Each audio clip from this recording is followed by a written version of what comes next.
Before we begin our formal business, let me first extend a welcome to our new Finance Committee members. We have Senator Marshall on the Republican side. Welcome, Senator. And on the Democrat side, we have Senators Lujan, Sanders, Smith, Warnock, and Welch. We welcome you all to the committee as well. You all bring great expertise to the committee, and we look forward to working with you. I'm also honored to lead this committee alongside Ranking Member Wyden. Senator Wyden and I have a proven track record of working together to improve the lives of our constituents in the Pacific Northwest and on this committee. And we can and will do so again in this Congress. I look forward to working with you, Senator Wyden. This committee's jurisdiction, tax, trade, and healthcare policy, reflects some of the most challenging matters that Congress confronts. The Finance Committee will continue its long tradition of addressing these matters in a manner that invites bipartisanship and delivers results to create opportunities for Americans. Turning to today's hearing, let me extend a warm welcome to Mr. Scott Bessent, President Trump's nominee for the Secretary of the Treasury, as well as his family. Congratulations, Mr. Bessent, on your well-deserved nomination, and thank you for your willingness to serve and for your extensive cooperation with this committee. It has already been a great pleasure to work with you. You've been transparent, candid, and insightful with me and with my colleagues. You've spent countless hours meaningfully answering our questions and according yourself with great courtesy, dignity, and professionalism. Throughout the committee's rigorous vetting process, and I think that our Finance Committee has the most rigorous process of any committee in the Congress, you have worked tirelessly to meet our long-standing diligence standard. It's clear that you followed applicable law and provided thousands of pages of documentation that substantiate your positions supported by major law and accounting firms. Thank you for your transparency and responsiveness throughout the Finance Committee's exacting process, and I look forward to continuing to work together with you. Mr. Bessent has worked for the last 3 decades as one of the sharpest minds in the global finance industry, including as an entrepreneur who started his own asset management firm. He taught economic history at Yale University, is a member of the Council on Foreign Relations, has served on the board of universities and nonprofits, and engages in a variety of philanthropic endeavors. Mr. Bessent, based upon your background, experience, and character, President Trump made an excellent choice in nominating you to be Secretary of Treasury. As you have described it, the position for which you are nominated is at the heart of the American economy, which is in turn at the heart of global economic growth. A Treasury Secretary heads the agency charged with supporting economic growth, representing U.S. interests before foreign nations and global financial markets and organizations, managing the federal treasury and overseeing financial institutions, to name just a few of the responsibilities. Past successful Treasury Secretaries have understood business and financial markets, as well as foreign policy and national security, budgets, and regulation. They have worked collaboratively with Congress to enact the President's priorities. Additionally, they have been forthright and communicative. The next Treasury Secretary will have to work with Congress to preserve and build on the pro-growth Republican tax policies that have greatly benefited all Americans, as well as improve our global competitiveness through trade deals that create market access and combat China's unfair practices. As seen in the results of our most recent election, American voters resoundingly support returning to the robust economy that we enjoyed during President Trump's first term. If you're confirmed, I look forward to working closely with you to achieve these and other essential aims. Mr. Bessent, on behalf of my colleagues, I thank you for your willingness to serve and again congratulate you on your support and on your nomination, which I intend to support. With that, I recognize Ranking Member Wyden for his opening remarks. Thank you very much, Mr. Chairman, and I appreciate your introducing all the new members on both sides, and as always, your very kind comments about me. Very much appreciated. In a Trump economy, the winner's circle is small, and it's dominated by the ultra-wealthy. Working people and the middle class are on the outside looking in, and Trump and his advisors are indifferent to the problems they face each day. I've had more than 1,100 open to all town hall meetings in my state. I'll have several more this weekend. The second word I hear from Oregonians in those meetings is almost always bill.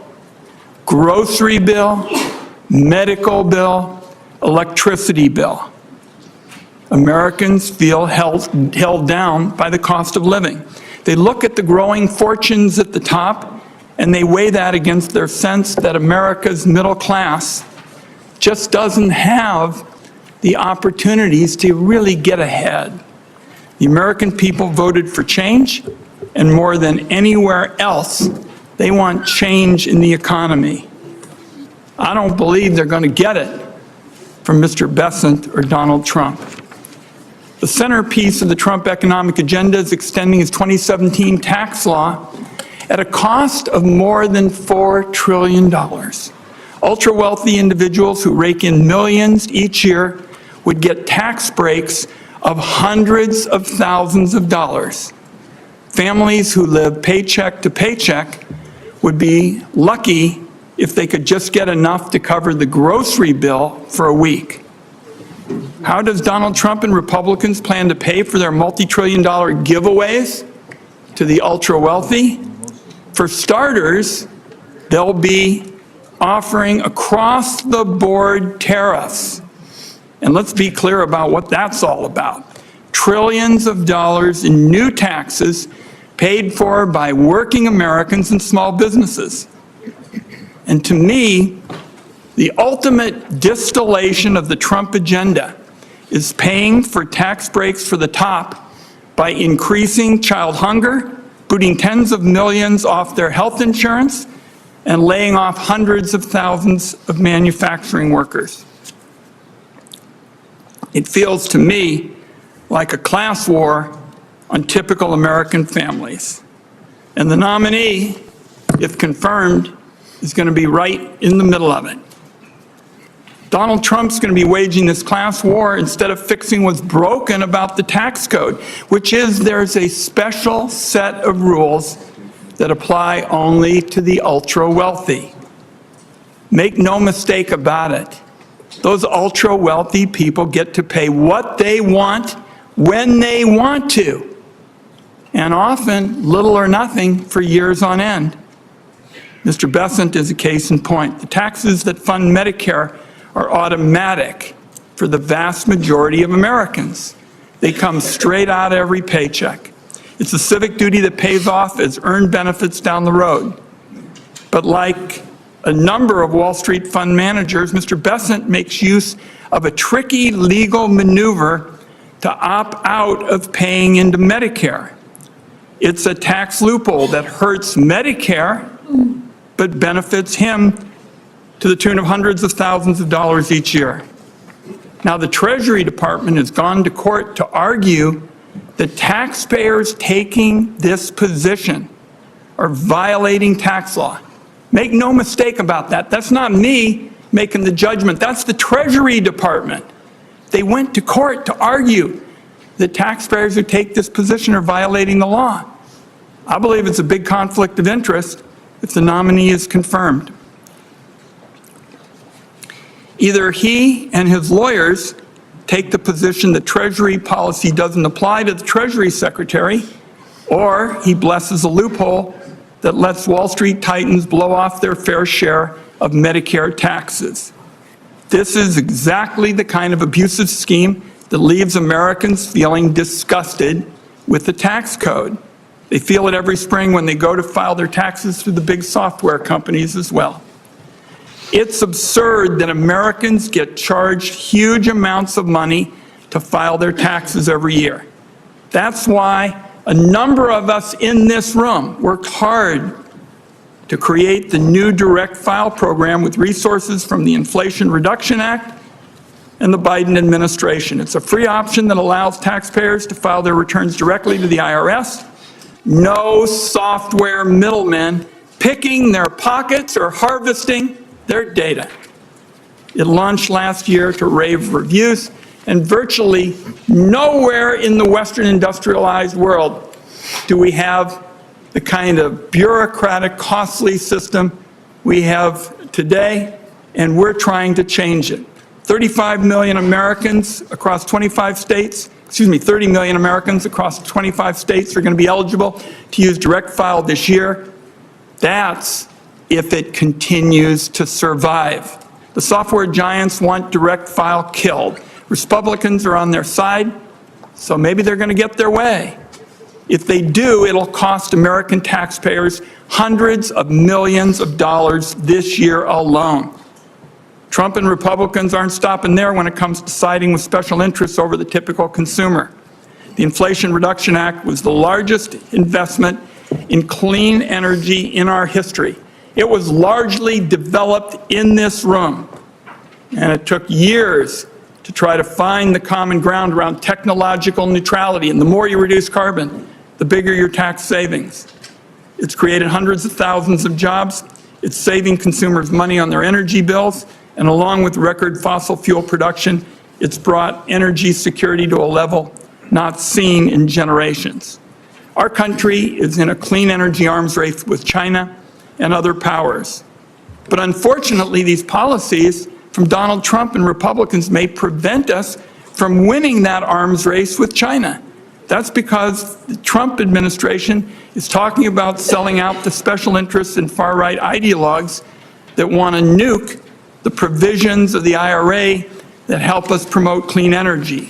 They want to keep in place the oil and gas subsidies that have been around for more than a generation, but eliminate the incentives that put us in the lead on clean energy. From what I've read, that's how the nominee sees it as well. That would be a recipe for higher energy costs, weaker energy security, and surrender to China when it comes to clean energy jobs and investment.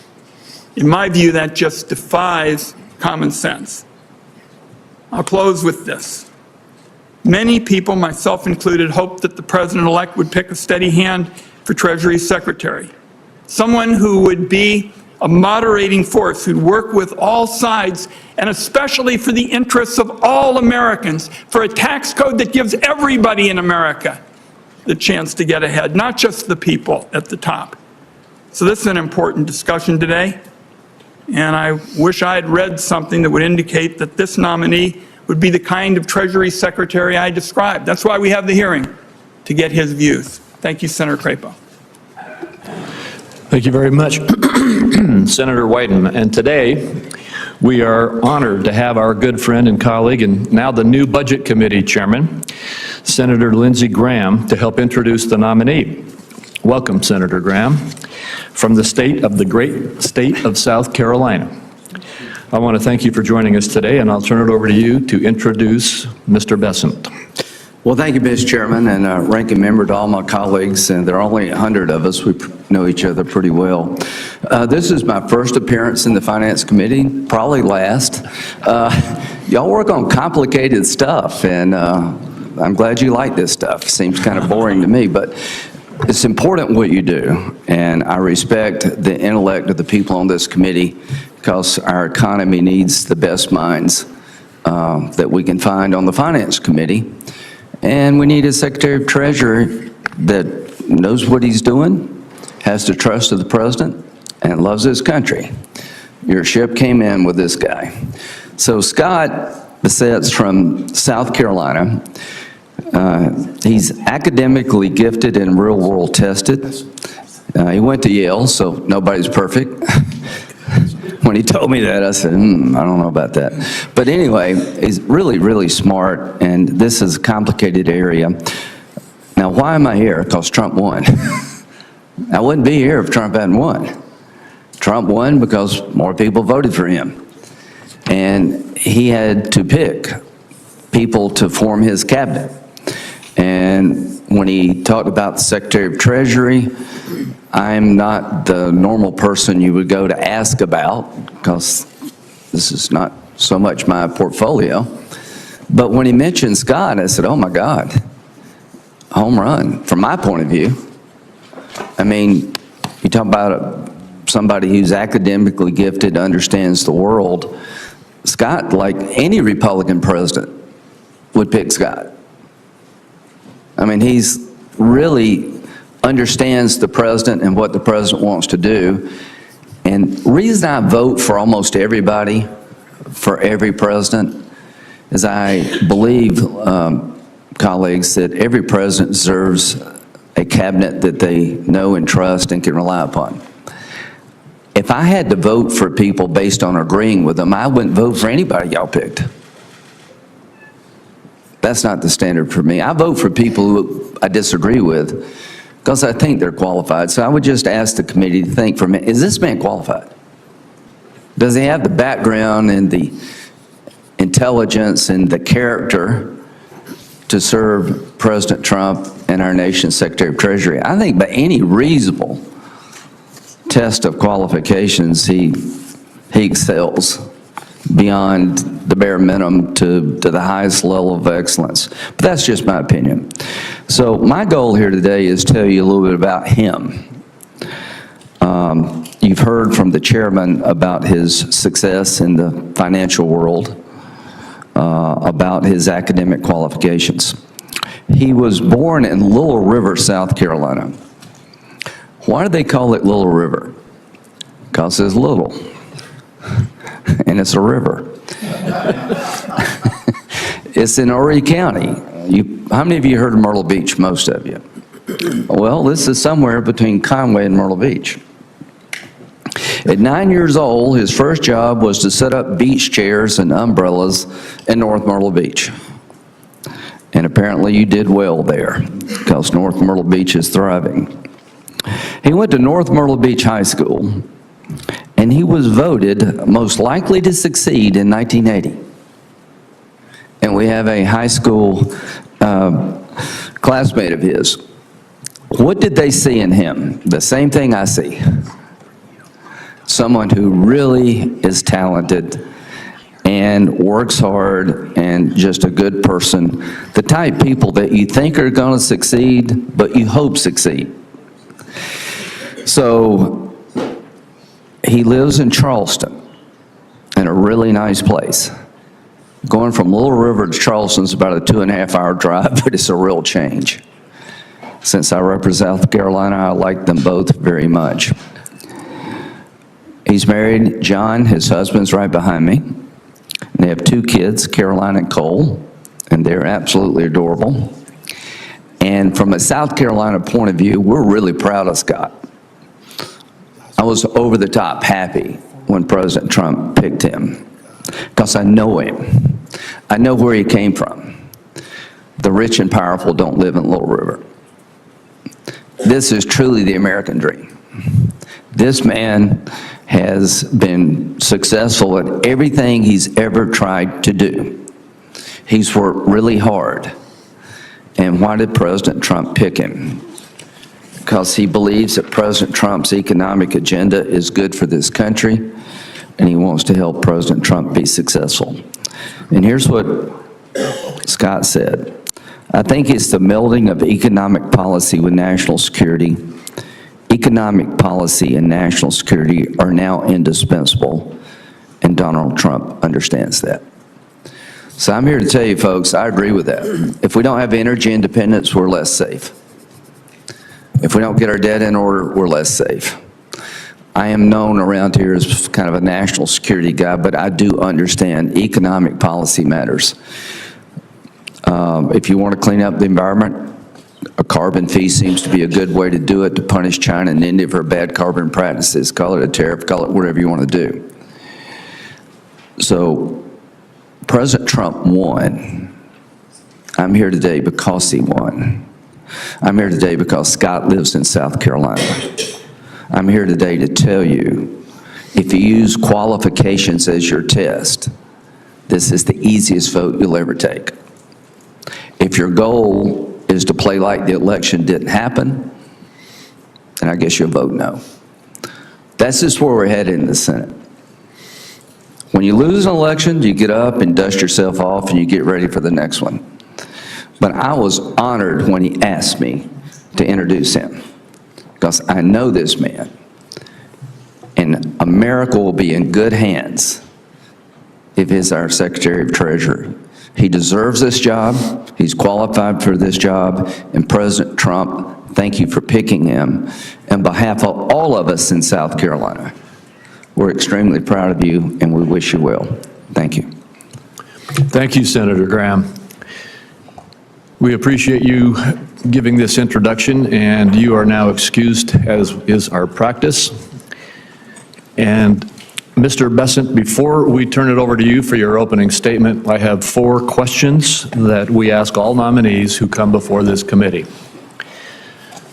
The first is there anything that you are aware of in your background that might present a conflict of interest with the duties of the office to which you have been nominated?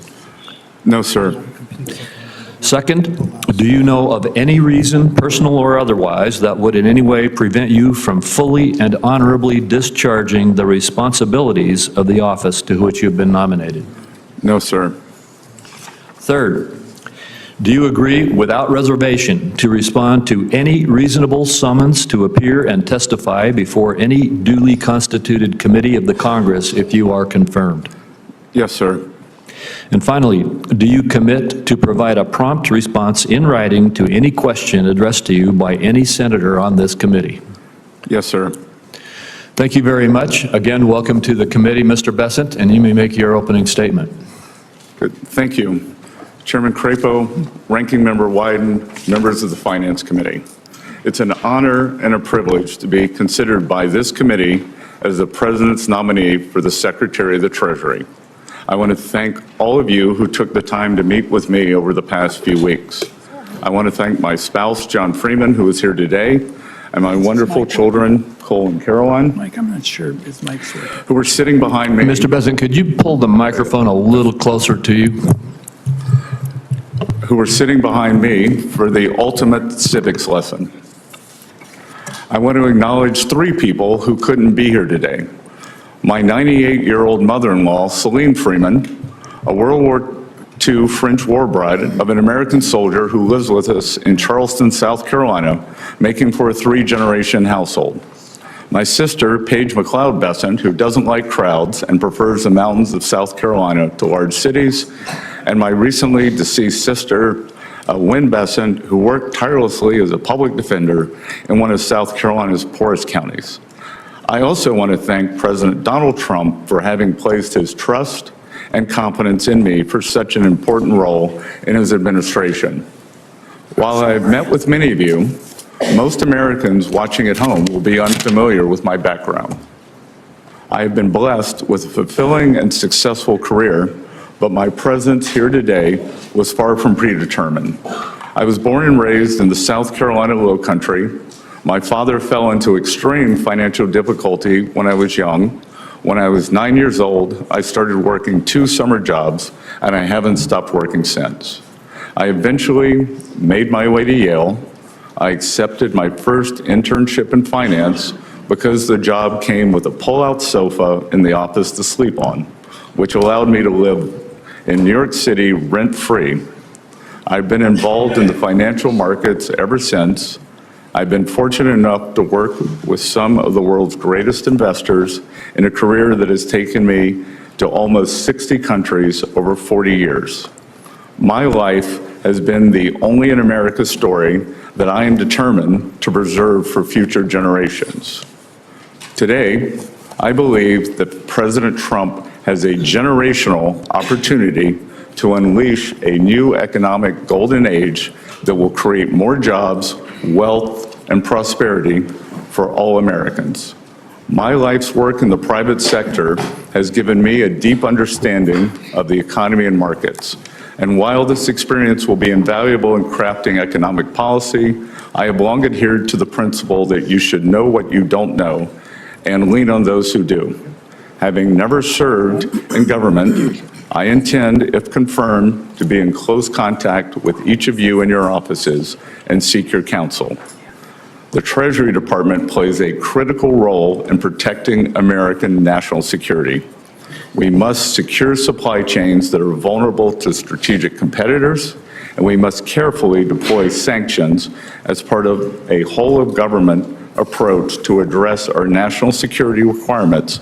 And critically, we must ensure that the U.S. dollar remains the world's reserve currency. Today, Americans face significant challenges in an economy that has not created enough opportunities for working men and women. We have an affordability crisis, a housing shortage, and for the first time in my lifetime, parents feel as though the American dream is slipping away from their children. The federal government has a significant spending problem, driving deficits that have averaged an historically high 7% of GDP during the past 4 years. We must work to get our fiscal house in order and adjust federal domestic discretionary spending that has grown by an astonishing 40% over the past 4 years. Productive investment that grows the economy must be prioritized over wasteful spending that drives inflation. As we begin 2025, Americans are barreling towards an economic crisis at year-end. If Congress fails to act, Americans will face the largest tax increase in history, a crushing $4 trillion tax hike. We must make permanent the 2017 Tax Cuts and Jobs Act and implement new pro-growth policies to reduce the tax burden on American manufacturers, service workers, and seniors. I've already spoken with several members of the committee, as well as leaders of the House, about the best approach to achieving these important goals together. As President Trump has said, we will unleash the American economy by implementing pro-growth regulatory policies, reducing taxes, and unleashing American energy production. The breadth and depth of our capital markets, along with predictable pro-growth tax policy and smart updated regulation, will continue to make America the most popular destination in the world for starting, growing, and taking public a business. And as we rebuild our economy and lay the foundation for the next generation of American competitiveness, we must use all the tools available to realign the economic system to better serve the interest of working Americans. For too long, our nation has allowed unfair distortions in the international trading system. President Trump was the first president in modern times to recognize the need to change our trade policy and stand up for American workers. If confirmed, I look forward to working with President Trump and members of this committee to do just that. Members of the committee, these are just some of many important goals that President Trump has laid out for me and others on his economic team. I firmly believe that if confirmed, and with your counsel and support, we can usher in a new, more balanced era of prosperity that will lift up all Americans and rebuild communities and families across the country.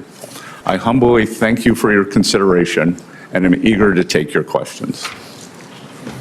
Thank you, Mr. Bessent. Before I begin my questions, I want to reemphasize how appreciative I am of your diligence in the process that we've gone through vetting here in this Senate.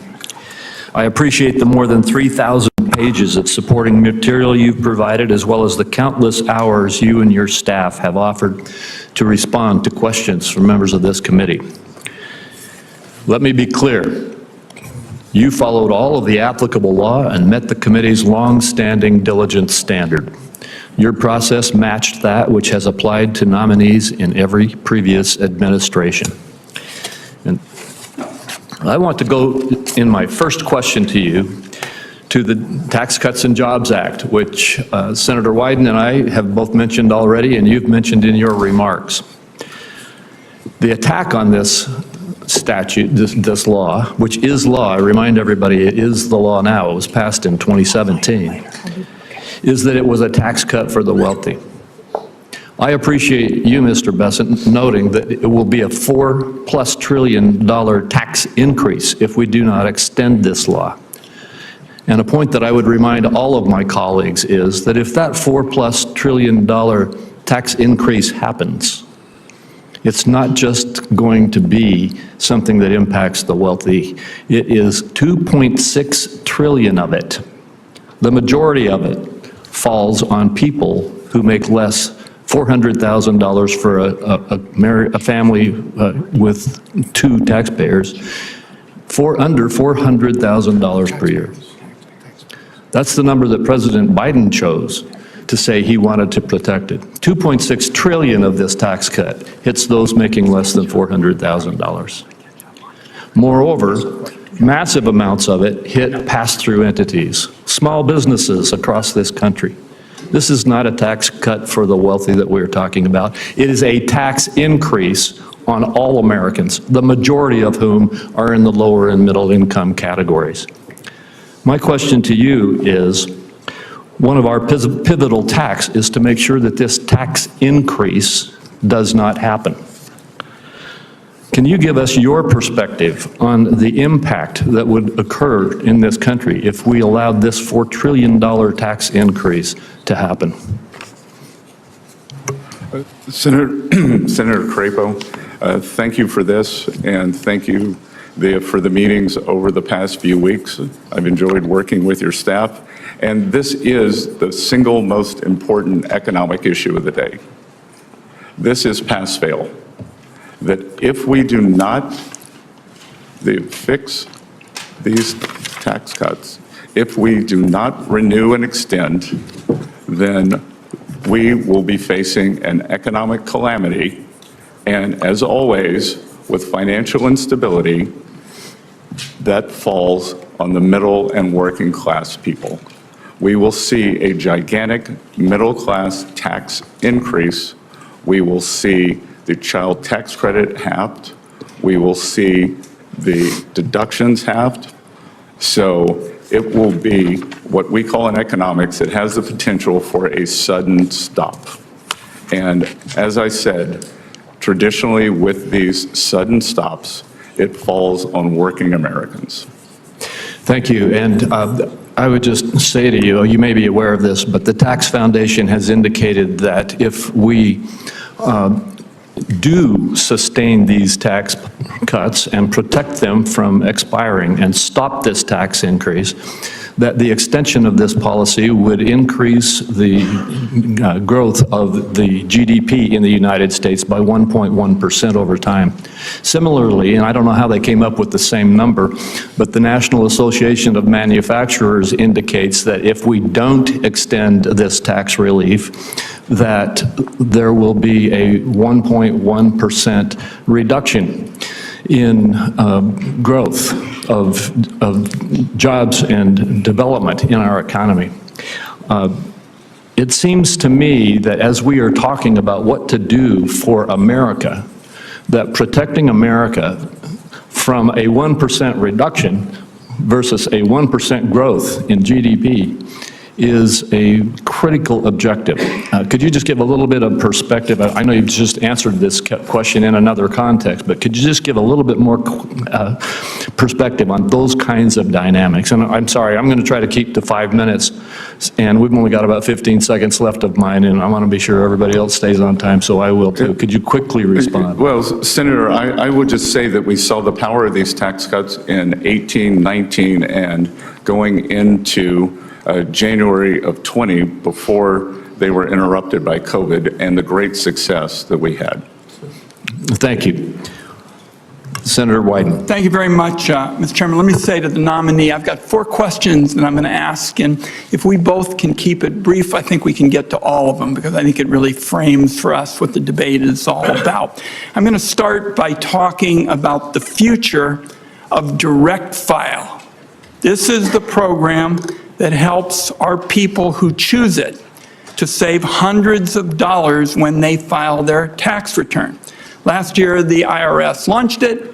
It was enormously popular among taxpayers, but of course, the tax software giants and their big lobby just hate it. They want to shut it down. Now, the filing season starts January 27th, so it opens in 10 days, and millions of taxpayers around the country have already been notified that they are going to be eligible to use direct file this year. So I won't do this for every question, but I'd really like a yes or no on this one. Will you commit to keeping direct file up and running if you're confirmed? I will commit that for this tax season, that direct file will be operative, and the American taxpayers who choose to use it will. And if confirmed, I will consult and study the program and understand it better and make sure that it works to serve the IRS's three goals of collections, customer service, and privacy. I appreciate the answer. It means that taxpayers are going to save, who choose to use it because it's voluntary, hundreds of dollars, and we'll have a chance to see once again how popular it is with practically everybody except the tax prep software crowd. On to tariffs. Donald Trump, with no plan and no strategy, says he's going to put across-the-board tariffs, blanket tariffs on all imported goods, which means that our workers and our small businesses are going to get clobbered with additional taxes on practically everything they buy from other countries. My question here is, who would pay these tariffs? Americans or foreign countries? So this, Senator Wyden, just to understand, so I can frame the answer correctly, do you believe that these tariffs are a consumption tax increase? I believe these tariffs, you can call it whatever you want in terms of trying to gussy it up. They're going to be paid for by our workers and small businesses. And all through the campaign, we heard they weren't, that foreign countries were going to pay it. I think that's baloney. It's going to be paid for by workers and small businesses. So, your response. Yes, Senator, I would respectfully disagree. And the history of tariffs and tariff theory, optimal tariff theory, does not support what you're saying. Traditionally, we see that the current, if we were to say use a number that has been thrown around in the press of 10%, then traditionally the currency appreciates by 4%. So the 10% is not passed through. Then we have various elasticities, consumer preferences may change.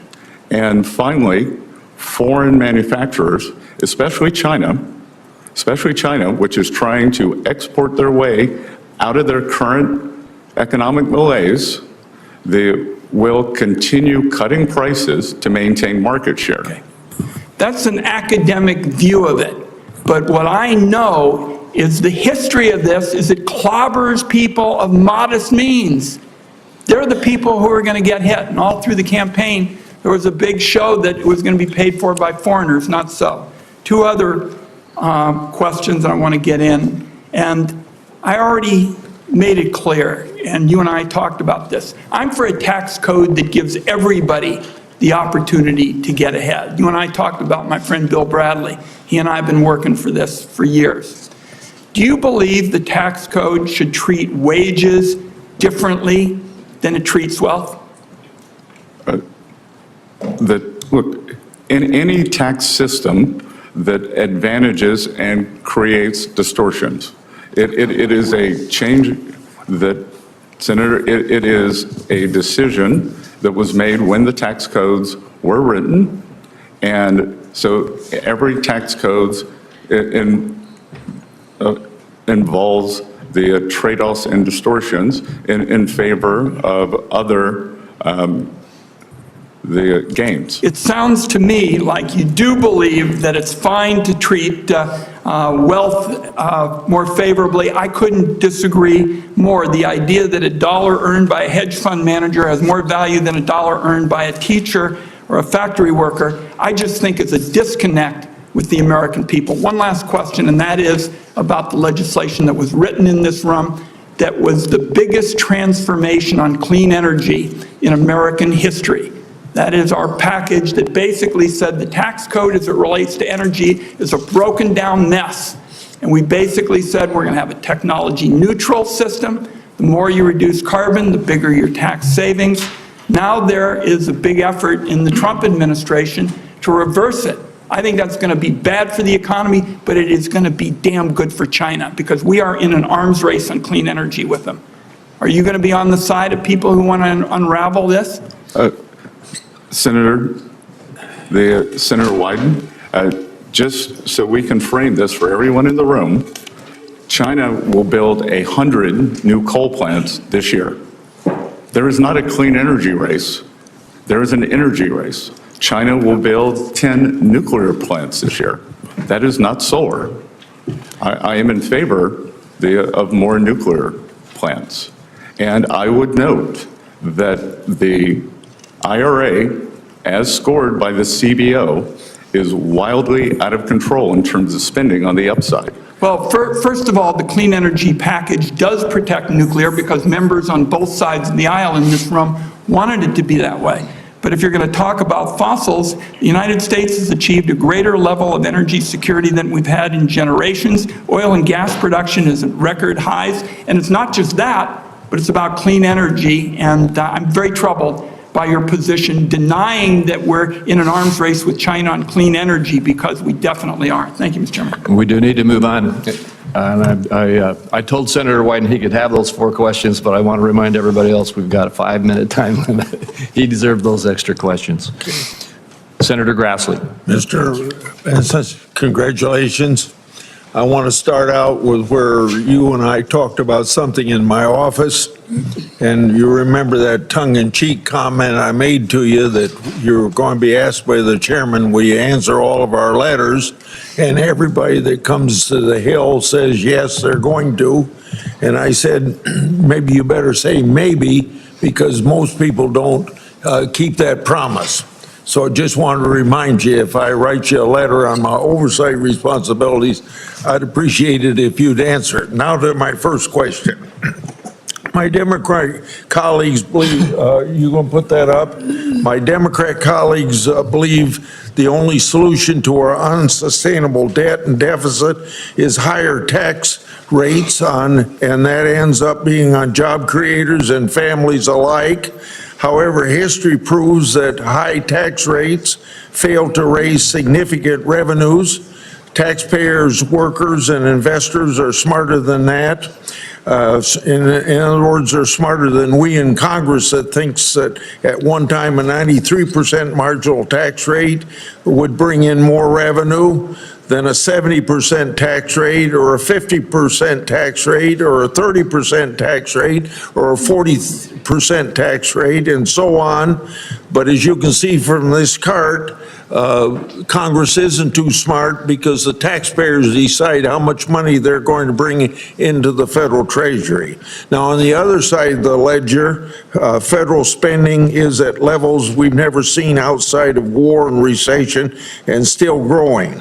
So I'm making a statement to you, but if you'd like to comment on whether or not we have a fiscal imbalance primarily or a spending problem rather than a revenue problem. Senator Grassley, I enjoyed visiting you in your office, and will remind you that when we were talking about the American agriculture, that I may be the first Treasury Secretary nominee in a long time who knows what a section is, 642 acres, and am involved in the farming business. And yes, we do not have a revenue problem in the United States of America. We have a spending problem. That historically, for the past 40 or 50 years, revenues, federal government revenues, have averaged about 17 to 17.5% of GDP. And spending has been slightly over that, leading us to a 3.5% budget deficit, which is manageable because we have roughly 3.8% nominal growth, 1.8% real growth, 2% inflation. Today, as you stated, and to be clear, this is one of the things that got me out from behind my desk and my quiet life in this campaign, was the thought that this spending is out of control. We are spending about 25% of GDP. So as you said, 6.8 to 7% deficit. We have never seen this before when it is not a recession or not a war. And I am concerned because several times the Treasury of the United States has been called upon to save the nation, whether it was the Civil War, the Great Depression, World War II, or the recent COVID epidemic. Treasury, along with full government and Congress, has used its borrowing capacity to save the Union, to save the world, and to save the American people. And what we currently have now, we would be hard-pressed to do same. My last question is one I ask a lot of people that come from Treasury. While I oppose tax hikes on individuals, families, and small businesses, I've long championed sensible policies geared towards shutting down tax loopholes and providing tools to IRS to detect tax cheats. A primary example is my legislation that I authored in 2006, the IRS whistleblower law. It's brought $6 billion back into the federal treasury. This program could raise billions more if IRS would use it to its full potential. So I hope I can count on you if you're confirmed, and I think you'll be confirmed, to be supportive of this whistleblower program and work to ensure its full use to its full potential. Senator Grassley, we are in complete alignment on this program. Thank you. Next would be Senator Cornyn. Well, thank you, Mr. Chairman. Mr. Bessent, welcome to Washington, D.C. You're getting a taste of what it's like here, which is an out-of-body experience for most people who are not acquainted with it. I happen to represent a state that has the 8th largest economy in the world. We think we understand the formula for economic growth and prosperity and opportunity, which are low taxes, a reasonable and modest regulatory footprint, and opportunities for people to prosper, and by prospering, invest and create opportunities for other people to pursue their dreams. We think there's a lot Washington can learn from that formula, and it sounds to me like you agree. One of the strange experiences I've had here is that so many of our colleagues, principally on the other side, think that the money that you earn is not actually yours. It's the federal government's, and you just get to keep a little bit of it. Conversely, I believe that the money that people earn is theirs, and they have a responsibility to pay taxes, but as you point out, an over-tax burden or large tax burden has a way of depressing the economy and reducing standard of living. So I'm grateful for your nomination, and I think you are exactly the type of individual that needs to serve in this important position, and I support your nomination wholeheartedly. Let me ask you, in the short time I have, one sort of obscure question and another one that we discussed in our office. As you know, the market for U.S. Treasuries is the largest market in the world at $28 trillion, and it's critical to the financial stability of the United States. There's actually a proposal for an entity to clear U.S. Treasury futures at the London Clearing House, which is overseen by the Bank of England. Some argue that the Bank of England would have control over heaven forbid, a default scenario in this critical market instead of the U.S. Is this a concern to you? Senator Cornyn, I enjoyed visiting in your office, and I would note that while Texas has more arrivals due to good economic policies, South Carolina has more arrivals as a percent of the population, also driven by our wonderful governor, Henry McMaster. I'm still going to vote for your nomination. I think it's 1,600 people a day in Texas, but go ahead. Yeah, everything's bigger in Texas, sir. that you raise a very important question, and one that I will investigate further. I was unaware until the past few days of this with the new exchange. What I can tell you is, as a student, a professor of economic history, that it is important for the U.S., for U.S. Treasuries, for us to be able to resolve any stress issues in the market in the U.S. We saw during the Lehman Brothers bankruptcy that many of the problems emanated from the UK subsidiary. So this is something that, thank you for bringing this to my attention. And my inclination is that the resolution authority must lie here in the US, but I will get back to you in writing with an answer on this if confirmed. Thank you. You appropriately mentioned China as one of our biggest challenges. While I believe in free and fair trade, we know that some countries, principally the PRC and the Chinese Communist Party, don't play by the rules.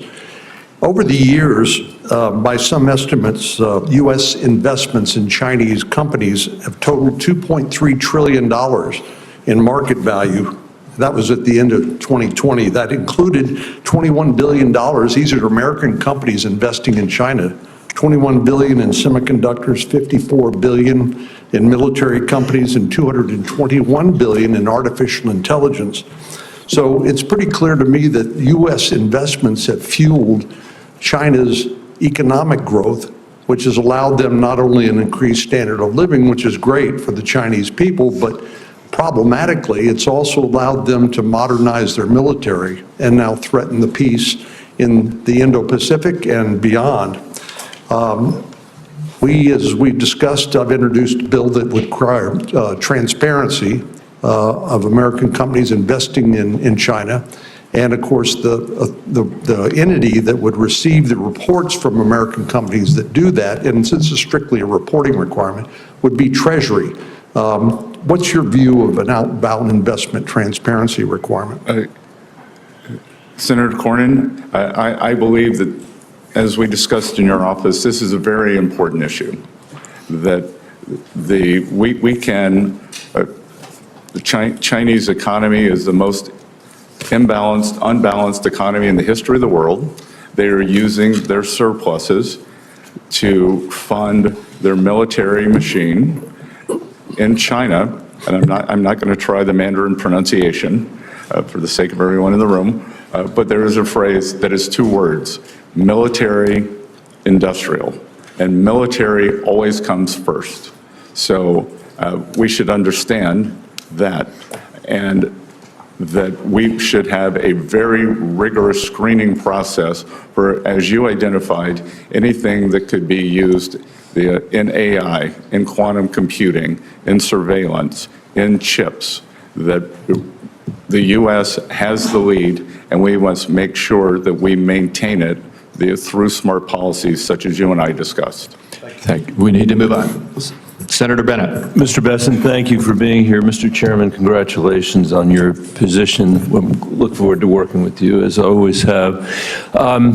Mr. Bessent, thank you for your willingness to serve. We are at the beginning of what's going to be a vigorous conversation about the country's fiscal health. You've described our deficit as alarming, and yet you are here with the same Trump tax policy that has burdened the American people with another $2 trillion of debt that their kids and grandkids are going to have to pay back. And despite the conversation we've heard over here, clearly, you know, the distribution of it was deeply, deeply, deeply unfair. 50% of it went to the top 5% of Americans, 75% of it, if you add the SALT, which even the Wall Street Journal won't support because it's so unbelievably outrageous, will go to the wealthiest 5% of Americans. The tax policy is one that's hard, it is, for some reason in this room, it makes sense to people. In America, I don't think there's been a mayor in the history of the United States whose tax policy has been to go to the people of New York City or of Atlantic City or even of Mar-a-Lago and said to them, I have an idea. I'm going to borrow more money than we have ever borrowed in the history of that community, and I'm going to spend it. And I would say, well, geez, I'm worried about that. I don't want us to borrow a bunch of money without knowing what it's going for. What is it going for? Is it going for schools? No. Is it going to compete with the Chinese in their defense? No. Is it going to pay for parks? No. Is it going to deal with the mental health crisis that we have in America? No. Is it going to pay to secure our border? No. What are you doing with the money, Mr. Bessent? What were you doing with the money, Mr. Mnuchin? What are you doing with the money, Mayor, in America? The answer is we are going to give it to the richest people in America, the richest people in our community, and expect that somehow that's going to trickle down to everybody else. That has been the Trump tax policy since the day he showed up, and no mayor in America would ever, with a straight face, say that's what they should do. And in fact, no America in history has done that.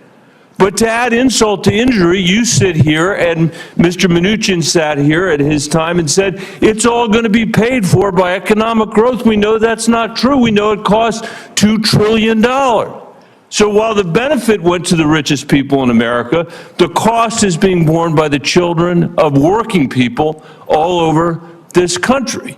And that's what's going to happen now. It's $4.6 trillion this time, not $2 trillion. And then you come here, and this is my question, Mr. Bessent, and you sneak into your opening statement that we have a spending problem, and what we have to focus on, as you said, is discretionary spending after your crocodile tears about how China is out competing us. And as you know, because you're a smart person, and you've spent a lot of time on Wall Street, just like your predecessor did, discretionary spending is about a third of our overall spending. 17% of what we spend is domestic. 17% roughly of what we spend is military spending, that spending you were talking about with respect to China. There are so many things I think you owe the American people after we have seen the catastrophe of the result from the tax cuts the last time and the fact that the benefits went to the wealthiest people. But don't you at least owe the American people a refund for the $2 trillion that they've already incurred because of the last round? Before you get to the $4.6 trillion, can't we think of a better idea in the halls here than cutting taxes for the wealthiest people and expecting that it will trickle down to everybody else when we have the profound needs that you have talked about? When we're living in an economy, you had the American dream. We heard you say that. Where fewer and fewer people can get ahead, where this generation of Americans is going to be the first generation to leave less opportunity, not more, to our kids and our grandkids, where we see massive income inequality and wealth inequality when Trump was president, when Biden was president. Can't we think of a better idea than that? And at a bare minimum, and this is tiny, don't we owe them an answer about what you are going to do to that 17% of discretionary spending, or even the third, before you come in here and say that the most important thing we should do is cut taxes for the richest people in America? Senator, thank you. And I would respectfully disagree with much of your categorization in terms of the benefits accruing to the richest Americans. Actually, the share of taxes paid by the upper percent of Americans increased after TCJA. It went from 39 to 46%. The top 50% of Americans now pay 98% of taxes, and working families had real wage increases in 2018 and 2019, and going into 2020 pre-COVID. The CBO scoring for the Trump tax cuts got rescored by $1.5 trillion. Make sure, because we're in the beginning of a long debate, that if you're going to rely on the CBO score for this, that you're going to be willing to rely on it for the things that you said it's no good. Look, I'm not in love with CBO scoring. I know that. but- That's why now you're relying on it. So I'm just saying, let's not, it's not funny money. This is the American people's money. We can do math. Every mayor in America has to do math, and we're going to insist that you do the math too, because we know George Soros understands the math when you work there, and you understand full well what's going on here, just like Steve Mnuchin did, just like Donald Trump does, and we're not going to let it happen against the American people. Thank you, Mr. Chairman. Thank you. And I again remind my colleagues, we need to hold our time to 5 minutes. Senator Cassidy. Mr. Bessent, I'm always going to pronounce your name as if it was in South Louisiana, and I'm going to pronounce it with a French Bessent as opposed to Bessent. That's what those folks in South Carolina do. I'll try. Let me compliment you on substantive answers. Sometimes we get people here who just rope-a-dope, and they'll have a set of statements such as have been just delivered, and all due respect to my colleague, and they just rope-a-dope, and you actually give substantive answers. I thank you for that. By the way, I also, Lindsey Graham alluded to it, going back to tariffs, which Senator Wyden spoke of. I've been very concerned that countries like China manipulate environmental regulations. You point out that they're building 100 coal-fired plants over a period of time, and that whatever we do will not have an impact on global greenhouse gas emissions because China's putting up so many. I believe I've learned that that is called an externality in economics. When we met, we discussed the foreign pollution fee, which would put a levy, a tariff, on those carbon-intensive products coming from countries like China, roughly commensurate with their avoided cost of not controlling it. Now, I would think that my Democratic colleagues would like that, because that's clearly a way that they are manipulating the world economy to steal jobs from the United States and simultaneously increase global greenhouse gas emissions. Any comments on such a foreign pollution fee? Senator Cassidy, I greatly enjoyed our discussion and the extensive presentation you gave me when I visited with you. And this is a very good question because, and I believe it is one for your Democratic colleagues to understand whether they would be in favor of the equivalent of a carbon tariff. That Senator Graham is in favor of it. And I think this is a very interesting idea that it could be part of a entire tariff program because I think President Trump hasn't taken office yet. But if confirmed, I look forward to working with him on various strategies, some that could be specifically aimed toward carbon, as you say, others that could be aimed toward unfair trade practices, unfair financing practices. So if you will, there's externalities that a tariff can address. Those externalities in and of themselves hurt the pocketbook or the job prospects of an average American. Let me move on. I think you would agree with that. I applaud your goal to get our debt to GDP ratio down to 3%, or percent of our GDP down to 3%. But you studiously say that we can't talk about things like Social Security. And I think that's because routinely, if we talk about Social Security, we presume that there's going to be a cut in benefits or a raise in taxes. I think we spoke when we met. I and others have a bipartisan plan that would create a pension investment fund separate from the Social Security Trust Fund, and that, just like we do with our 401ks, invested in the broader economy and use the proceeds from that to offset the upcoming 25% cut in Social Security benefits that will occur if we don't address this problem. And just so folks get that, under current law, when the Social Security program goes insolvent in 8 years, per CBO, there'll be a 25% cut in benefits. Under the plan I and others have endorsed, it's a pension investment fund in which we, again, would invest in the broader economy with all the safeguards to keep the government from interfering. I mention that because it seemed that other advisors to the president, incoming president, have spoken of creating an investment fund to benefit. Mr. Lutnick, I think, has. Mr. Paulson did on the campaign trail. What are your thoughts about that concept? I think they spoke about it as sovereign wealth. I'm speaking about it as a fund to bail out socials. neutral. Not, by the way, all risk borne by the fund, none of the risk borne by the beneficiary. She would get her scheduled benefits. What are your thoughts on that?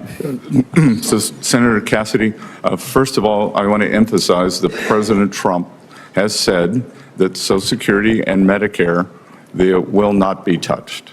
And I believe... But I'm saying touch in a positive way, not cut benefits, not raise taxes, indeed increase benefits, and take that 25% cut off the table, just to make that clear. No, I understand. And so those would not be touched. One of the tragedies of this blowout in the budget deficit is that we have to get our short-term house in order to start, before we can start implementing the smart plans such as yours. I do believe that there is discussion to leverage the asset side of the U.S. balance sheet, as we discussed in your office, in favor of a fund, whether it's a sovereign wealth fund, something, as you discussed, a supplemental fund. So that is very much in the mix. I look forward to getting back to you on it. President Trump hasn't taken office yet. If confirmed, this is something that I think could be very exciting, because we always look at the debt of the United States, and we have fantastic assets that could be earning, leveraged, or used for multiple revenue-generating opportunities. Thank you. Thank you. Senator Warner. Thank you, Mr. Chairman. Congratulations. Mr. Bessent, it's good to see you and enjoyed our meeting. I've got some specific questions I want to ask, but I don't want to litigate this now. But I do feel, as someone working with Senator Crapo and others, when we took on, I still think, the most comprehensive post-Simpson-Bowles, and we took arrows from each side. And I'm looking at any kind of pro-growth policies possible, but I just respectfully want to say there is not an industrial nation, first world industrial nation in the world, that gets anywhere close to meeting their revenue needs, and I'm not proposing that America spend anywhere like the Europeans at 17 to 18% of GDP. It's never happened historically. It's not going to happen in a Trump administration or future Democratic administrations. So I just, we'll have a time to talk back and forth on this, but I can't let some of this go without at least offering something that there's not an economist around that wouldn't concur. We got to bring down spend, but the revenue side alone is not, excluding that, we're never going to get to a balance. I do want to raise on a more positive note, again, something I worked closely with the chairman on, and actually worked with your predecessor on, and was very proud of that relationship. I disagreed with Secretary Mnuchin on a lot of things, but I found a lot of things to agree with him on. And one was a relatively narrow part of the financial sector called Community Development Financial Institutions, CDFIs. Under the previous Trump administration, we put about $12 billion in. This serves access to capital for underserved communities. Under Senator Crapo's leadership, we built a bipartisan CDFI caucus, 12 Ds, 12 Rs. It's tough to get 24 bipartisan senators to agree on anything. It's kind of low-hanging fruit. There are things we can do to continue to expand this area, creating a secondary market. We've got some bipartisan legislation there, trying to reward patient capital. A lot of these institutions now have Tier 1 equity, but they've got to get patient capital. And again, Senator Crapo and I have worked with the current administration, would want to work with yours on something called the Economic Opportunity Coalition. But can you say a word or two about how you view CDFIs and this making sure that underserved communities get the access to capital so they can have their own American dream, how that fits into your lexicon? Senator Warner, I enjoyed talking to you about CDFIs in your office. The early part of my career was as a financial services analyst, so I have a depth and breadth, and I believe that the breadth of the U.S. financial services industry is what makes the U.S. economy differentiates the U.S. economy from the rest of the world. And I think the addition of these CDFIs into underserved communities are very important. Well, I appreciate that, and again, it's bipartisan, and there are, again, you understand markets well. If we could spark a secondary market in this debt, we could leverage, and I'm talking about private capital, and I know that's what my colleagues like a lot, private capital, but we can leverage it exponentially. One of the things we discussed, and again, we talked about this in my office, and I don't want to, one of the things I was happy to hear, I feel very strongly that we cannot reward Vladimir Putin's aggressive, outrageous behavior in Ukraine. And I think the Ukrainians have performed remarkably. Obviously, they have manpower issues. I see this from the intel side on a daily basis.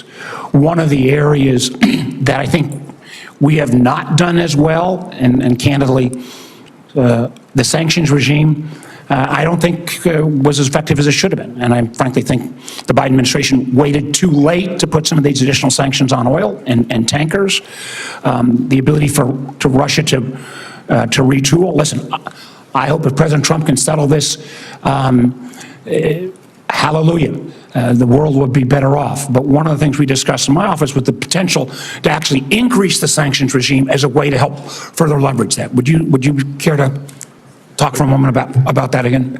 Yes, so Senator Warner, I believe that the sanctions regime, especially, well, first of all, I would say in my adult life that the tragedy going on in Ukraine is one of the greatest tragedies of my adult life, and ending that as soon as possible, and any role that Treasury can play in that, if confirmed, I would like to do. As we discussed, I believe that the sanctions were not fulsome enough. I believe that I believe that the previous administration was worried about raising U.S. energy prices during an election season, and I am perplexed to see that National Security Advisor Sullivan, on his way out the door, is raising the sanctions level on Russian oil companies, and indeed, the oil prices in the U.S. are up about 9% this month. So what was good for that administration is being foisted on us. But having gone from, I think, low-level sanctions to mid-level, that if any officials in the Russian Federation are watching this confirmation hearing, they should know that if I'm confirmed and if President Trump requests, and as part of his strategy to end the Ukraine war, that I will be 100% on board for taking sanctions up, especially on the Russian oil majors, to levels that would bring the Russian Federation to the table. And I will only take 30 seconds. Let me just get 30 seconds. Thank you for that, because I think it's important that we don't take these tools out of the toolkit. We can litigate what the past administration did and when they did it, but increasing pressure on Putin to bring about a resolution, I very much appreciate your willingness, and I hope you will be an advocate for keeping those sanctions on and actually advancing them even further. Thank you, Mr. Chair. Thank you, Senator Warner. Senator Langford. Thank you, Mr. Chairman. Mr. Bessent, good to see you again. Thanks for the time in the office to be able to talk through a lot of these details as well. I was interested to be able to hear your statistic you shared earlier that after the Tax Cuts and Jobs Act of 2017, now we've had several years to be able to see what happens. And now I believe the statistic you gave is the top 50% of earners in America now pay 98% of the taxes. Did I hear that correctly? Because I've heard over and over again that it is only the wealthy, only the big companies that get it. I would encourage, quite frankly, every Oklahoma company that's a small business to ask their CPA this year when they're filing their taxes, what if the Tax Cuts and Jobs Act expires next year? What would my taxes be next year? And have small business owners ask that question of their CPA, and I think they will be quite surprised, based on all the rhetoric, to say this is only about big companies and wealthy people, that every small business will quickly find out, oh, it's them as well. It'd be the same thing on the child tax credit. If Tax Cuts and Jobs Act goes away, it gets cut in half in the child tax credit, and all the inversions that were happening under the Obama administration, where American companies were being bought up by foreign entities, now that's actually switched. Now American companies are buying foreign companies, and those jobs are coming here. So there's been a tremendous amount of benefit in that. The one challenge that we've had on this committee has been a conversation with Janet Yellen about Pillar 2. And it started really 4 years ago now, 3 years ago, where the conversation was about, well, we really don't need Congress to act on this. We feel like we can do unilaterally. We can change America's tax policy for all businesses in America. And now in the last year, they've shifted to say, well, we're going to have to come back to you at some point to be able to get this.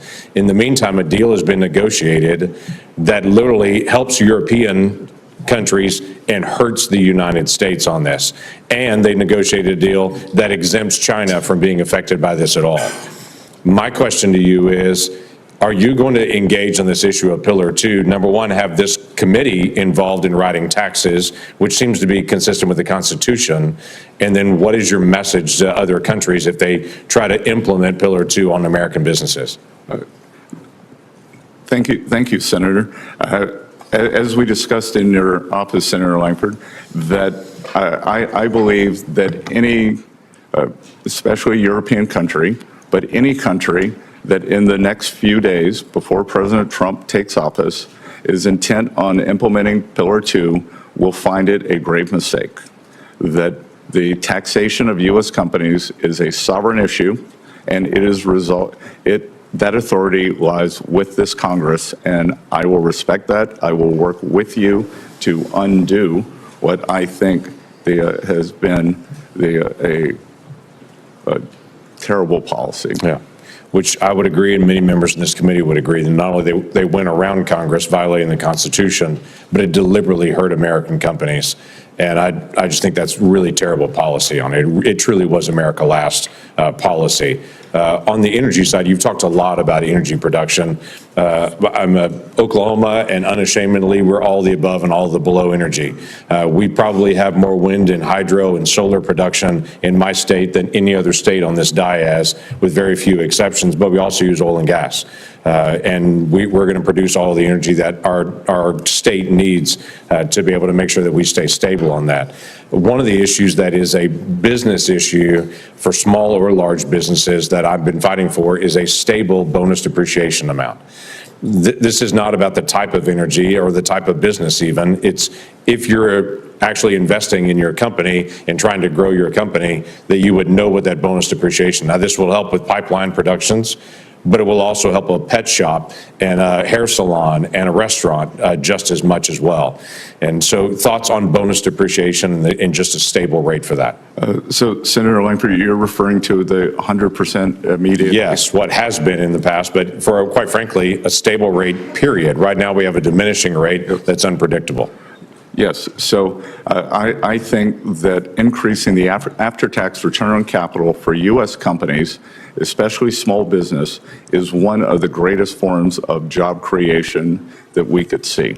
Yeah. And to go back to your point on energy production, we've heard much here today saying that we are at a record amount of energy production, and we know that's a canard. We are barely above where we were in 2020, and if we were to look at the Department of Energy projections for 2024 and 2025, we are well below those.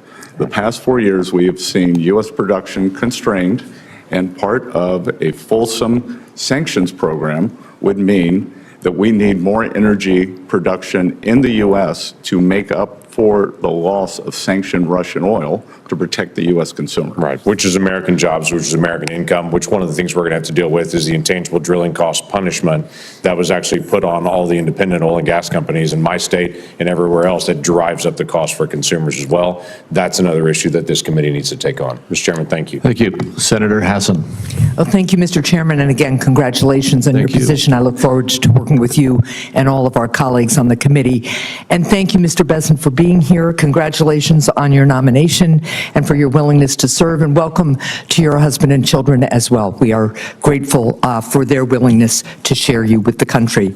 I appreciate you meeting with me in this process and sharing your priorities at Treasury if you are confirmed. And I want to follow up on some of those topics today. I also just want to associate myself with the comments of my colleagues, Senator Bennett and Senator Warner. I certainly believe we need to cut taxes for working people, and we need to make sure the wealthiest pay their fair share. And with regard to Senator Warner's comments on sanctions, you mentioned if Vladimir Putin is watching this hearing. He's not the only one watching this hearing. China is watching this hearing, and we have talked about the importance of making sure that we are not only competitive but outperforming China for economic purposes as well as for national security reasons. And as important as a resolution in Ukraine is, history tells us that appeasing tyrants at the expense of freedom fighters never works. And it is critically important not only for the Ukrainian people and for the freedom of all of us, but it is important because China and North Korea are also watching what we do and watching this hearing and how we will go forward imposing sanctions. To turn to some of the topics that we discussed when we met in my office, the research and development tax deduction was one of them. It's critical to helping us outcompete countries like China. Currently, China provides a 200% super deduction for R&D, while American businesses can only immediately deduct 10% for R&D. I've worked with Senator Young on a bipartisan effort to restore the full and immediate R&D deduction. So do you support restoring the full and immediate R&D deduction? Will you work with me and my colleagues to get this across the finish line in Congress? Senator, I enjoyed the meeting in your office. I am not fully versed in this, but my inclination is that this is something that I would support, and I will get back to you, if confirmed, I will get back to you very quickly on it, and we'll make it a priority. Do you agree it's an important tool for American companies to improve their competitiveness? Yes, Senator. Thank you. One of my other top priorities is working on a bipartisan basis to lower costs for families. Under President-elect Trump's policies, do you believe that prices for families will go up or down? I believe that inflation will be much closer to the Federal Reserve's target of 2%. And I believe that what we have seen over the past few years is that the bottom two income quintiles have a very different basket of goods and services. So there are two ways. We can either lower cost or we can get real wages up. I would hope that we would be able to do both. So you believe that President Trump's policies will further increase wages and lower inflation?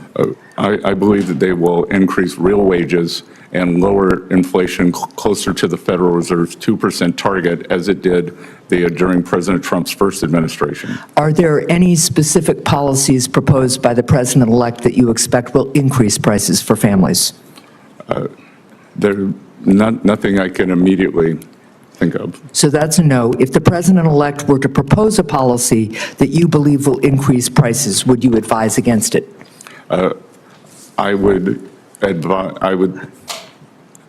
speak to President Trump about it. It is his decision, and I believe that we think that if we look back, that it is a complete composite return in terms of aggregate inflation numbers, and I think it's very difficult. Well, I have limited time, so if you believe that a policy that is proposed by President Trump would increase prices, would you advise him against doing it? Yes or no? I can't answer that question because it's a hypothetical. All right, let's move on to, when we met prior to the hearing, you told me that President Biden was responsible for increased prices over the past 4 years, something we can litigate, but I don't want to right here. By the same token, I assume you would agree that if prices increase in the next 4 years, President-elect Trump would be responsible. I think there could be a variety of reasons. I think that it could be we will see the policies of the Federal Reserve, the spending policies. Congress sets the spending policies. So, look, I'm going to cut to the chase because I'm out of time. But at the end of the day, what you're articulating is a double standard, and it's disappointing to me. Thank you, Mr. Chair. Thank you. Senator Daines. Chairman, thank you. Mr. Bessent, good to have you here this morning. I think we're seeing here in this committee is we really do have a divide between two very different philosophies about how to go forward and what's best for the American people in this economy and what's best for global competitiveness.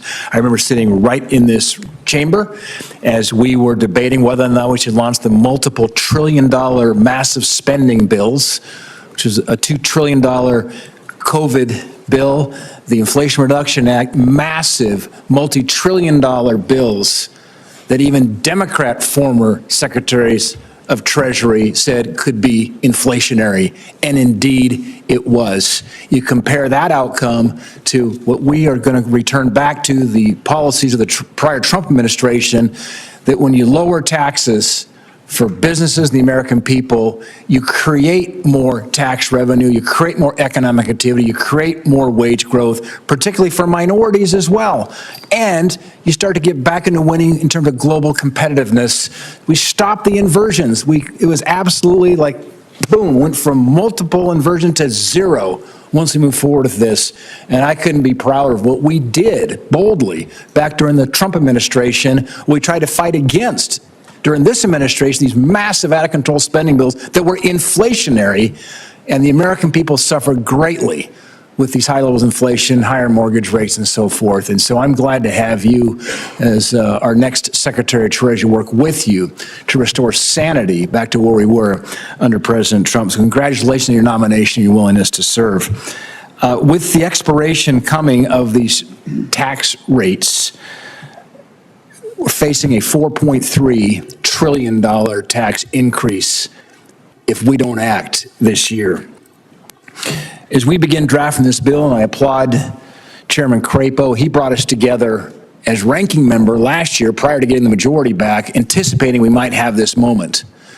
And we started talking about what are some key themes. Then we got into the details over several months of working groups for this next tax bill to renew and preserve the tax rates and prevent a $4 trillion tax increase. One of the key words was permanency. Permanency. I've expressed my support for the use of current policy baseline. I've expressed my support for permanency because we add uncertainty here in Congress with expiring tax code provisions.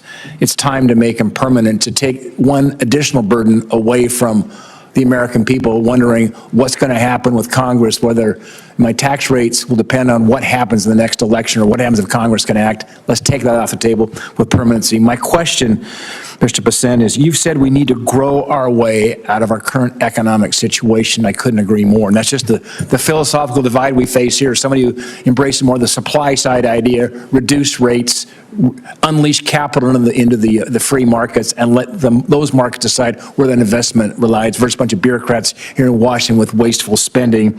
How does permanency and certainty of the tax code affect our ability to grow out of these problems? Senator Daines, I've enjoyed getting to know you over the past year with your work on the National Republican Senate Committee and talking to you in your office, and also discussing your history in the private sector, both of the big company and small companies. And a question like that makes it clear to me that you understand the incentives, that it is incentives that drive everything in tax policy. And I can tell you that since November 5th, for small businesses, we have seen the biggest increase in optimism since they have been keeping the metrics. So certainty, small business owners, many of whom they are pass-through corporations, believe that we will get the tax TCJA across the line. I think we could see a bigger increase in optimism. In economics, when we have something we can't define, we call it animal spirits. And I think we are seeing animal spirits, a nascent move up, but permanency and forward guidance gives people certainty. We get capital investment, we get hiring, we get real wages. Employers want to keep train and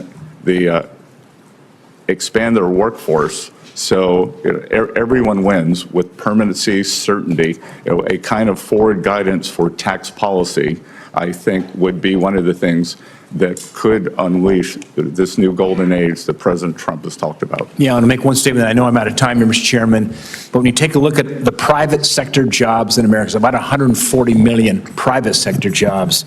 88 million of those jobs are from pass-through entities. That's about 63%, which tells me that, and that's the part that's expiring. I mean, the corporate rates are staying permanent. It's the pass-through rates, those 88 million jobs, 63% of the private sector jobs are taking a look at what's going to happen here in Washington over the course of the next 6 to 8 months. Very, very important we make these rates permanent and prevent a tsunami of $4.3 trillion tax increase that will come if we don't act. Thank you, Mr. Bessent. Thank you. Senator Cortez Masto. Thank you, Mr. Chairman. Mr. Bessent, good to see you. Thank you for meeting with me. Welcome to your family as well. Let me ask you this. I'm going to talk a little bit about the ACA premium tax credits. Over 80,000 of my constituents in Nevada receive that premium tax credit to assist them in affording their health care coverage. And on average, these credits lower an American's health insurance costs by $530 per month.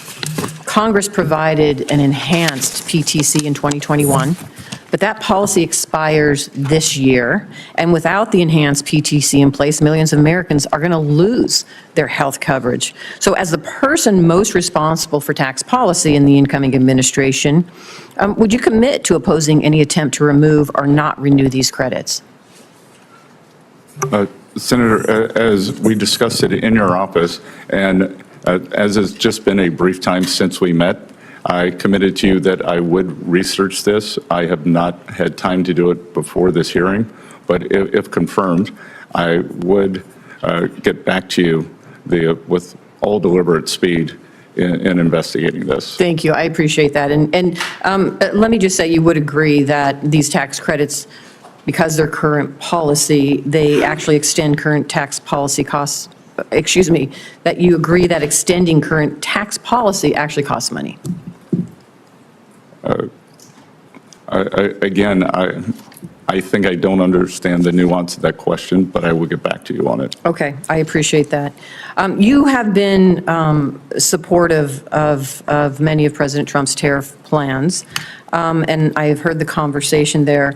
So I am not going to go into that, and we've talked a little bit about it in my office. But let me jump back to these credits that were imposed that some of my colleagues are against, but they have benefited Nevada, and I want to talk to you a little bit about it. The 45X manufacturing tax credit supports thousands of jobs in the Reno area and billions in investment across my state. It also is key to reducing dependence on China for the critical minerals we need for our military and supports mining jobs in Nevada. We are a mining state. We are mining critical minerals.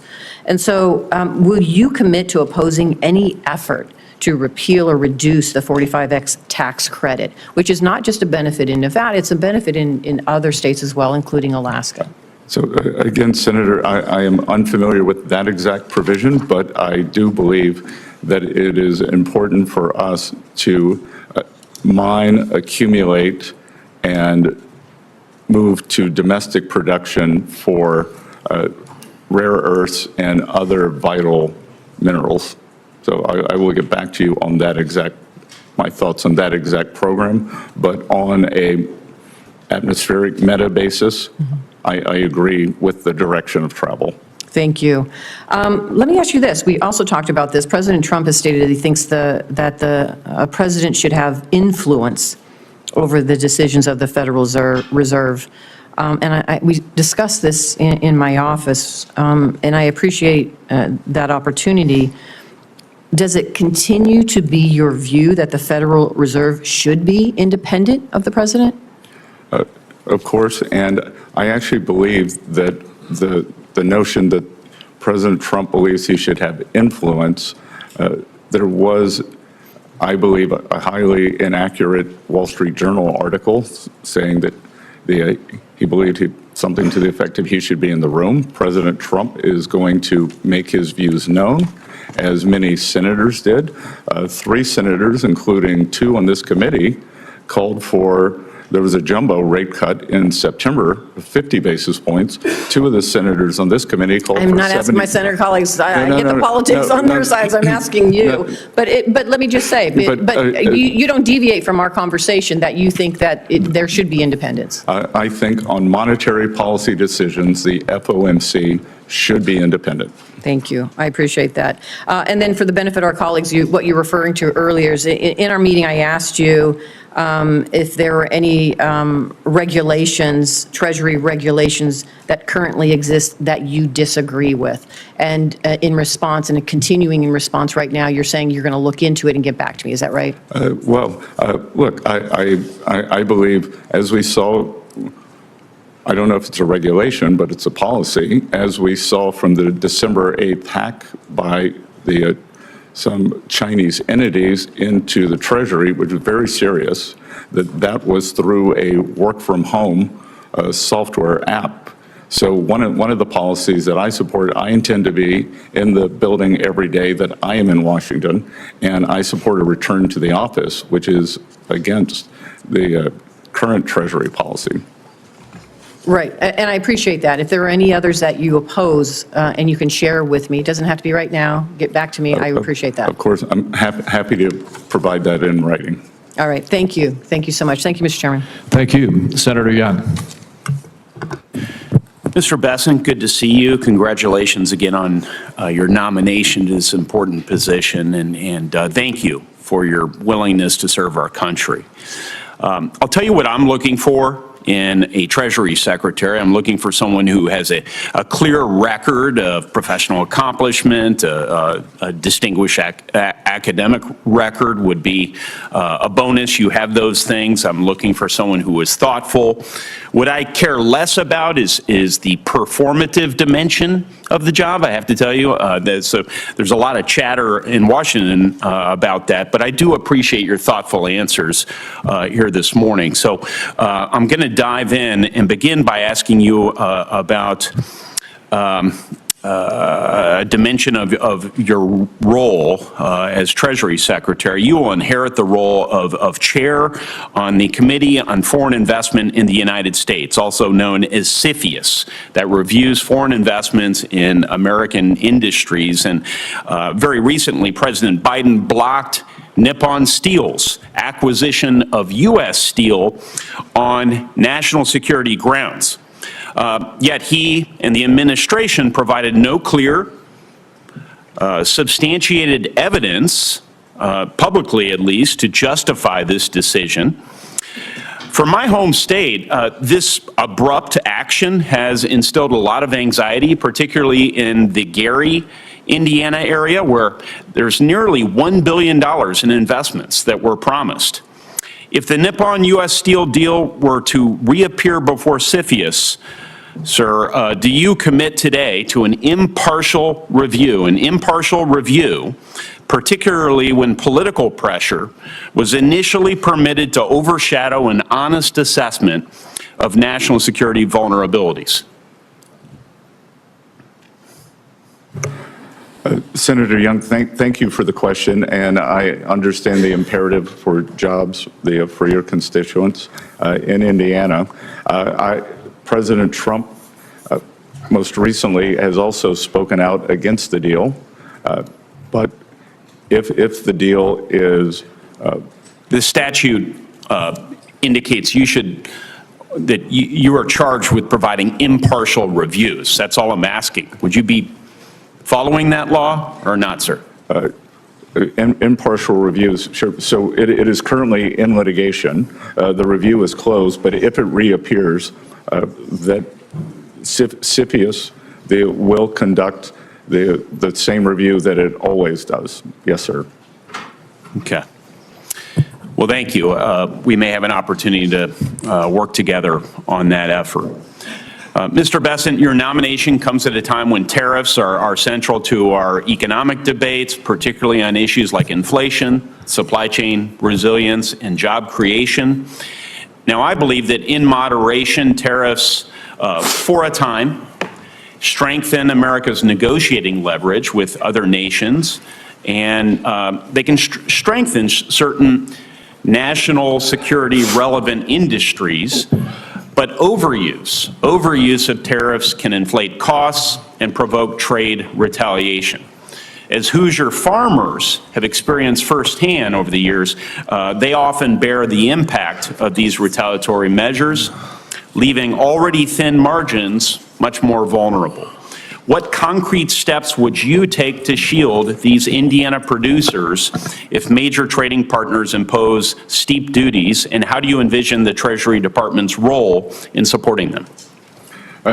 Thank you, Senator Young. As I mentioned before, and I may have mentioned it when I was in your office, our family is involved in the farming business, in soybeans and corn, so I'm very sensitive to this and very up to date.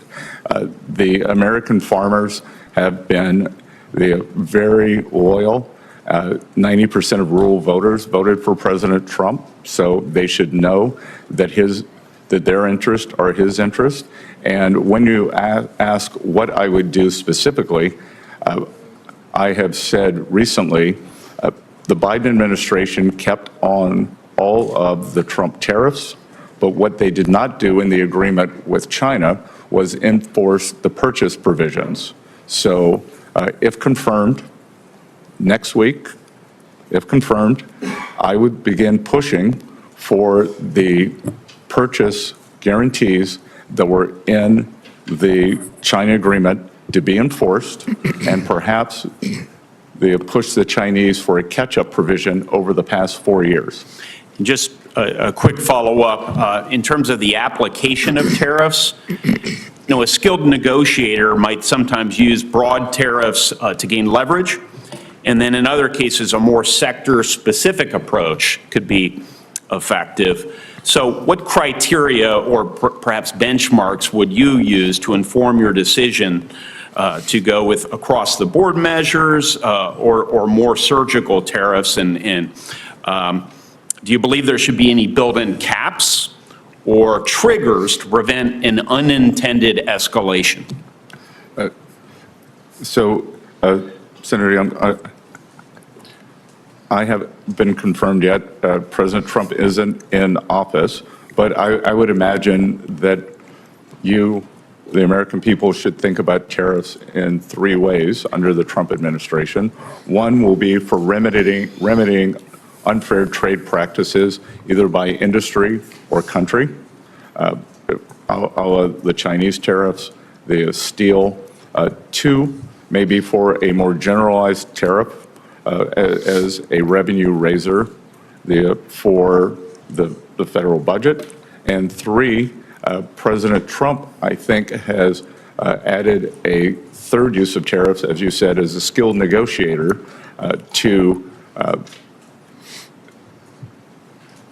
he believes that we've probably gotten over our skis a bit on sanctions, and that sanctions may be driving countries out of the use of the U.S. dollar, so that tariffs can be used for negotiations, whether it's for Mexico on the fentanyl crisis.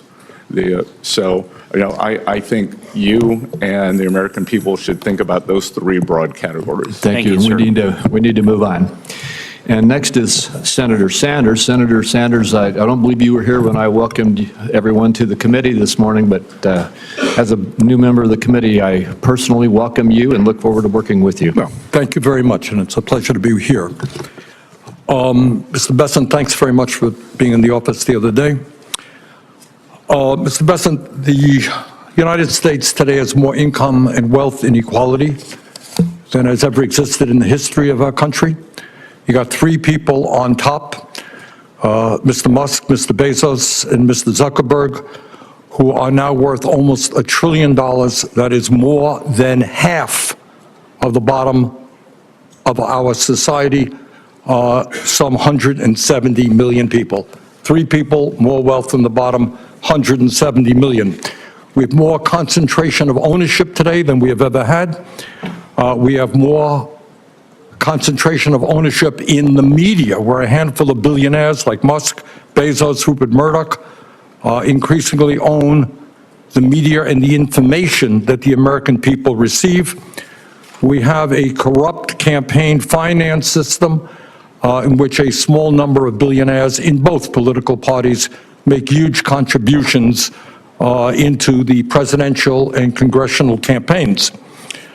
When you have a small number of multi-billionaires who have enormous economic, media, and political power, would you agree with President Biden, who last night stated, and I quote, "An oligarchy is taking shape in America of extreme wealth, power, and influence that threatens our entire democracy, our basic rights, and freedoms," end of quote. That's what President Biden said last night. I agree with him. Do you? Senator Sanders, I enjoyed our visit. Talk a little bit closer into the mic. I enjoyed our visit, and I hope you got my follow-up materials on the discussions, my previous writings on the tariffs and China. And look, the three billionaires who you listed that all made the money themselves. Mr. Musk came to the country as an immigrant. I understand that, but what I'm asking you is, when you have a handful of people like Musk, who will soon be part of the Trump administration, and others, when you have three people owning more wealth than the bottom half of American society, when these people have enormous influence over the media, when they spend huge amounts of money in both political parties to elect candidates, what Biden said last night is we're moving toward an oligarchy. I'm asking you that question. Do you think, forget how they made their money, do you think that when so few people have so much wealth and so much economic and political power, that that is an oligarchic form of society? Well, I would note that President Biden gave the Presidential Medal of Freedom to two people who I think would qualify for his oligarchs. So this is not a condemnation of any one individual. I'm just asking you, when so few people have so much wealth and power, do you think that that is an oligarchic form of society? Senator, I think it depends on the ability to move up and down the income. No, that's not really the answer. I mean, even if you had that mobility, no matter who those individuals might be. All right, but let me ask you another question. Right now in America, we have over 22 million workers who are making less than $15 an hour, and nearly 40 million people in our country earning less than $17 an hour. Shamefully, the federal minimum wage, despite the efforts of myself and other people here, have not been raised since 2009 and remains an unbelievable $7.25 an hour. Will you work with those of us who want to raise the federal minimum wage to a living wage to take millions of Americans out of poverty? Senator, I believe that the minimum wage is more of a statewide and regional issue. So you don't think we should change the federal minimum wage of $7.25 an hour? No, sir. Okay. Mr. Bessent, millions of working-class Americans who are struggling to keep their heads above water are paying outrageously high interest rates on their credit cards. Over half the American people who take out new credit cards are being charged interest rates of over 24%. 24%. During his campaign, President-elect Trump promised that he was going to cap credit card interest rates at 10%. I happen to think that that is a very good idea, and I will soon be introducing legislation to do just that. Will you, as if you are confirmed, be supportive of what President-elect Trump said and what I want to see happen, and that is to cap credit card interest rates at 10%? Senator, I think we can both agree that many credit card companies have been bad actors throughout history, and I will get back to you Once Now, President... very simple question. Trump said he wants to cap credit card interest rates at 10%. I agree with him. Will you be supportive of what Trump and I would like to do? When President Trump takes office, and if I am confirmed, I will follow what President Trump wants to do. Okay. Thank you very much, Mr. Chairman. Thank you very much. Next is Senator Smith. Thank you very much, Mr. Chair and Ranking Member, and great to be a part of this committee. I appreciate it very much, and welcome, Mr. Bessent. It's nice to see you again. I want to follow up a bit on the conversation that we had yesterday and just get into a little bit more detail, and actually some of the issues that Senator Sanders is raising.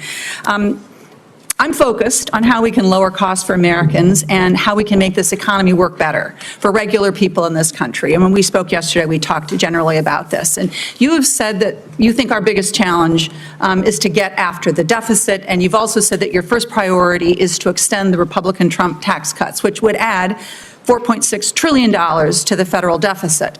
And you've also said that the Trump Republican tax cuts have generated economic growth and that those benefits are going to have trickled down to everyone else.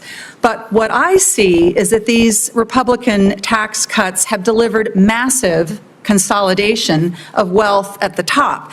Almost half of those benefits went to the top 5%. The top 1% got a tax cut that was 852 times bigger than the one that was received by the lowest earning working families in this country. And now these wealthy people have more money than they know what to do with. You see Elon Musk buying Twitter, and now he's got an office in the old executive office building and a seat on the platform when the president is inaugurated. And these tech billionaires are launching rockets into space and building themselves these lavish doomsday bunkers, buying up newspapers, all of which gives them more power. So what I want to ask you is, it seems to me that this concentration of wealth is not good for our country, and it is certainly not doing anything to lower prices for working families in Minnesota or help them afford a home or childcare. In fact, it seems like it's doing the opposite of that. So could you comment on this? Yes, and Senator Smith, I believe that President Trump, and if confirmed myself, are committed to addressing this affordability crisis. And part of the affordability crisis stems from this great inflation that we've had since the 2020. It was nascent in 2021. It occurred in 22, 23. We are still substantially above target. My hope is that we will not see it accelerating again. And inflation is one of the great killers for working families. As we talked about in your office, the CPI or PCE, the statistical numbers, may be up about 22% under the previous administration, but the basket of goods and services for working families. So getting inflation down, getting interest rates down, and addressing this affordability crisis. And as you know, inflation is coming down, and one of the things that I think we saw during the course of the last couple of years was these big consolidated corporations with so much market power jacking up their prices way beyond the amount of money that they would have had to have raised their prices in order to cover their costs. So in my view, this level of corporate consolidation is actually hurting Americans. It is hurting the price. It's costing people more. And that, in fact, the Republican Trump tax bill that there's such a move to reinstate or to extend is going to contribute to that problem, not make it better. But let me ask you another question. You've also said that in order to get our fiscal house in order, we need to cut spending, we need to deregulate, and we need to privatize. So I want to just look at what we are seeing with some privatizing in the private sector that is of great concern to me. Let's look at healthcare. We've seen a move by big corporate investors into healthcare and especially hospitals. Terrible stories we've heard about rural hospitals and clinics getting shuttered, maternity wards getting shut down, and caused in part by this private equity big corporation purchasing and moving in and controlling, again, concentration in healthcare. And none of this, of course, has lowered costs for Americans. In fact, the opposite, people's costs have spiked. So I wonder, do you see this kind of model of big corporate takeovers of healthcare actually helping to lower costs for Americans? Senator Smith, healthcare, I've probably had trying to understand healthcare cost and the drivers of that on my to-do list for 10 years to be able to sit in a room for a week and understand this, and I've never been able to do it. But I will tell you that when we see things like healthcare, like higher education, both of which have substantially outperformed any inflation index by cost, there is a problem there. I think that what you are identifying could be one of the problems, but I think the overall level of healthcare costs that we're seeing is driven by a multi-factor. It is a complicated issue, and I know I'm out of time, Mr. Chair, but what I see, and we've done work on this in Chair Sanders, when Chair Sanders was chair of the Health Committee, these big corporations come in, the quality of care goes down, patient costs go up. There's a hospital in Massachusetts that was bought up by one of these big firms, and they stopped stocking a common treatment for hemorrhage during pregnancy, and they've seen patients die. So again, I think this is an example of how privatizing is not a solution to our problems in healthcare or other parts of our economy. Thank you, Mr. Chair. Thank you. Senator Johnson. Thank you, Mr. Chairman. Mr. Bessent, welcome. Thank you for your willingness to serve. I want to just start by refuting one of the false narratives we hear ad nauseum from the other side, that the Tax Cut and Jobs Act was the primary cause of our deficits. It's just not true. So I'm going to actually use the facts from CBO. Again, this isn't to confirm CBO numbers. This actually shows you why we ought to take CBO projections with a grain of salt. After its passage, CBO projected 10 years, but I mean for 7 years that we just experienced, total revenue of $27 trillion. Actual revenue was $28.7 trillion. That's, to do the math, that's $1.7 trillion more than what CBO estimated, which shows that the original score was $1.5 trillion lost revenue. So we not only paid for the tax cut, in 7 years, we generated $200 billion more revenue, even with the COVID recession. So again, we need to take CBO scores with a real grain of salt. But I hope this committee understands what Senator Graham was talking about in terms of your humble beginnings and your tremendous American success story. And so I want to ask you a hypothetical, because you understand American families. If an American family, let's say they normally spend $100,000, have a serious health crisis, and so in 1 year, they have to spend $50,000 on medical bills. But then, fortunately, that family member gets well. What would that family spend the next year? Real quick. Unless they have more income, they'd spend the same. Probably $100,000. They'd spend the same 100 and probably have debt costs associated with that. Right. They certainly wouldn't do what the federal government has done. In 2019, before the pandemic, we spent $4.4 trillion. In 2020, we spent $6.6 trillion. When the pandemic ended, we didn't really reduce spending. For the last 5 years, we've averaged $6.5 trillion. Last year, spending $6.9 trillion. Mr. Bessent, is there any justification for keeping spending levels at this level? Senator Johnson, as I've said repeatedly, the United States does not have a revenue problem. We have a spending problem. So the question is, how do we reset spending levels to a reasonable pre-pandemic level? I wrote a column in the Wall Street Journal. I laid out a couple scenarios, and let me just give you the guts of it. If you take one of the pre-pandemic years and increase all the spending by population and inflation, by the way, that's what families would do as well. But you exempt Social Security, Medicare, and interest, and use President Biden's 2025 budget, because you spend what we plan on spending this year. If you take Bill Clinton's 1998 spending, I don't think he spent too little back in 1998, we would be having a baseline of $5.5 trillion. If you took President Obama's 2014 spending levels, it'd be $6.2 trillion. The one I like the best, though, is if we use President Trump's 2021 budget, his estimates for spending in 2025, and use, again, just use those numbers, but slot in Social Security, Medicare, and interest as they are. Nobody's touching those. We'd be spending about $6 trillion. So wouldn't that be a reasonable level? Somewhere between $5.5 and $6 trillion as a baseline spending to project our next 10 years.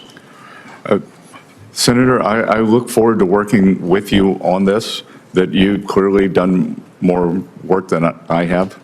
And this looks like a very good starting point to me to figure out how we've gotten into this spending morass. So it sounds like pretty reasonable approach to me. By the way, I'd take 1998, I'd use Clinton's spending levels for this. I also want to refute this current CBO score on extending the TCJA. Back then, they scored the whole thing as $1.5 trillion. If you just inflate that the same way CBI, according to CPI, it'd be $2 trillion. How do they justify a score of $4.3 to $4.6 trillion? It makes no sense. So again, I think we need to take those estimates with a huge grain of salt. My final point, I heard the ranking member talk about inflation, the cost of living. Because we've incurred these massive deficits, a 1998 dollar today is only worth 51 cents.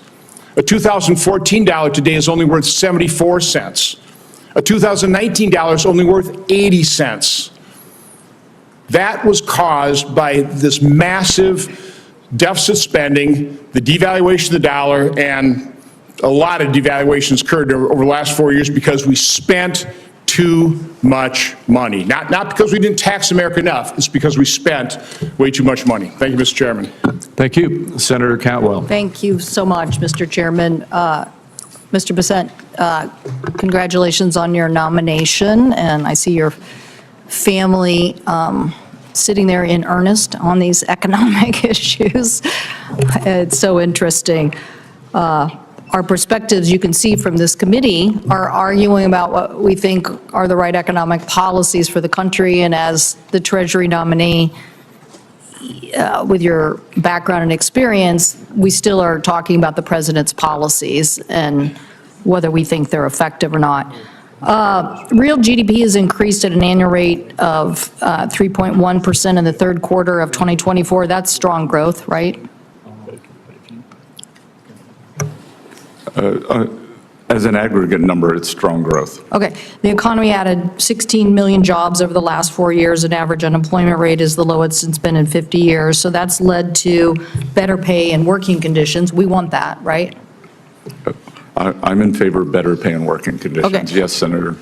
And after-tax income increased by 400%. So these are good economic news. And I personally think that focusing on innovation and building supply chains is a good thing to do.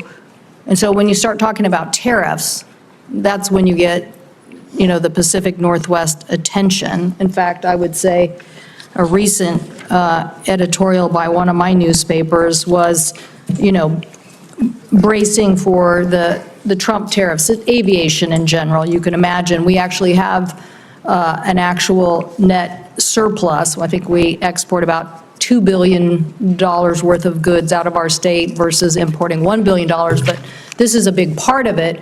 And so in the aviation sector, I think I sent you an article about the fact that we think increasing our manufacturing innovation to continue to have markets and sell to those markets is a good economic strategy.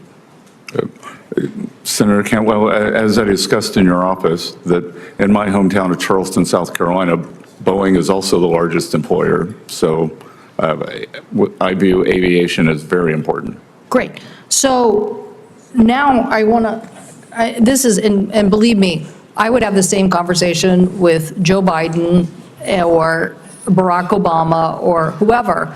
So I want to focus on innovation, not the tariffs. I'm worried that the tariffs are going to increase supply chain products. They're going to increase prices on our farmers. They're going to increase prices on Americans. And so I want to ask you, don't you think we are in an environment where exporting products and growing markets outside the United States is a big economic opportunity?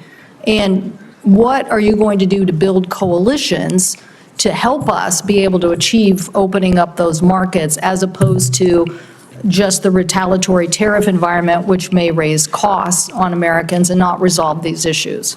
So Senator Cantwell, thank you for that. And after our discussion in your office, I actually went back and looked at some older data. In 2000, in terms of the labor share of aggregate income in the U.S., 69% accrued to labor. Today, that number is 60, and you could see a sharp drop after what is called the China shock. So I agree with you that opening markets is good, but the free trade must be also balanced against fair trade. And clearly what has happened is the trade has not been fair. That has fallen on the American workers, and we cannot allow, as I think I mentioned to you, China is the most unbalanced economy in the history of the world. They are in a severe recession/depression. They may have -4% disinflation, and they are attempting to export their way out of that as opposed to doing the much-needed internal rebalance. Yep. So, I am with you on the need to open markets, but we cannot allow a player like this to flood our markets or to flood the world. Well, but I'm saying I believe in coalitions. We just discussed a technology NATO. I think you thought that was a good idea. The notion, though, I mean, I can get upset with my colleagues on the other aisle all the time and object, but that doesn't move me forward. And so I hope that you will look at what we're going to do to build allies.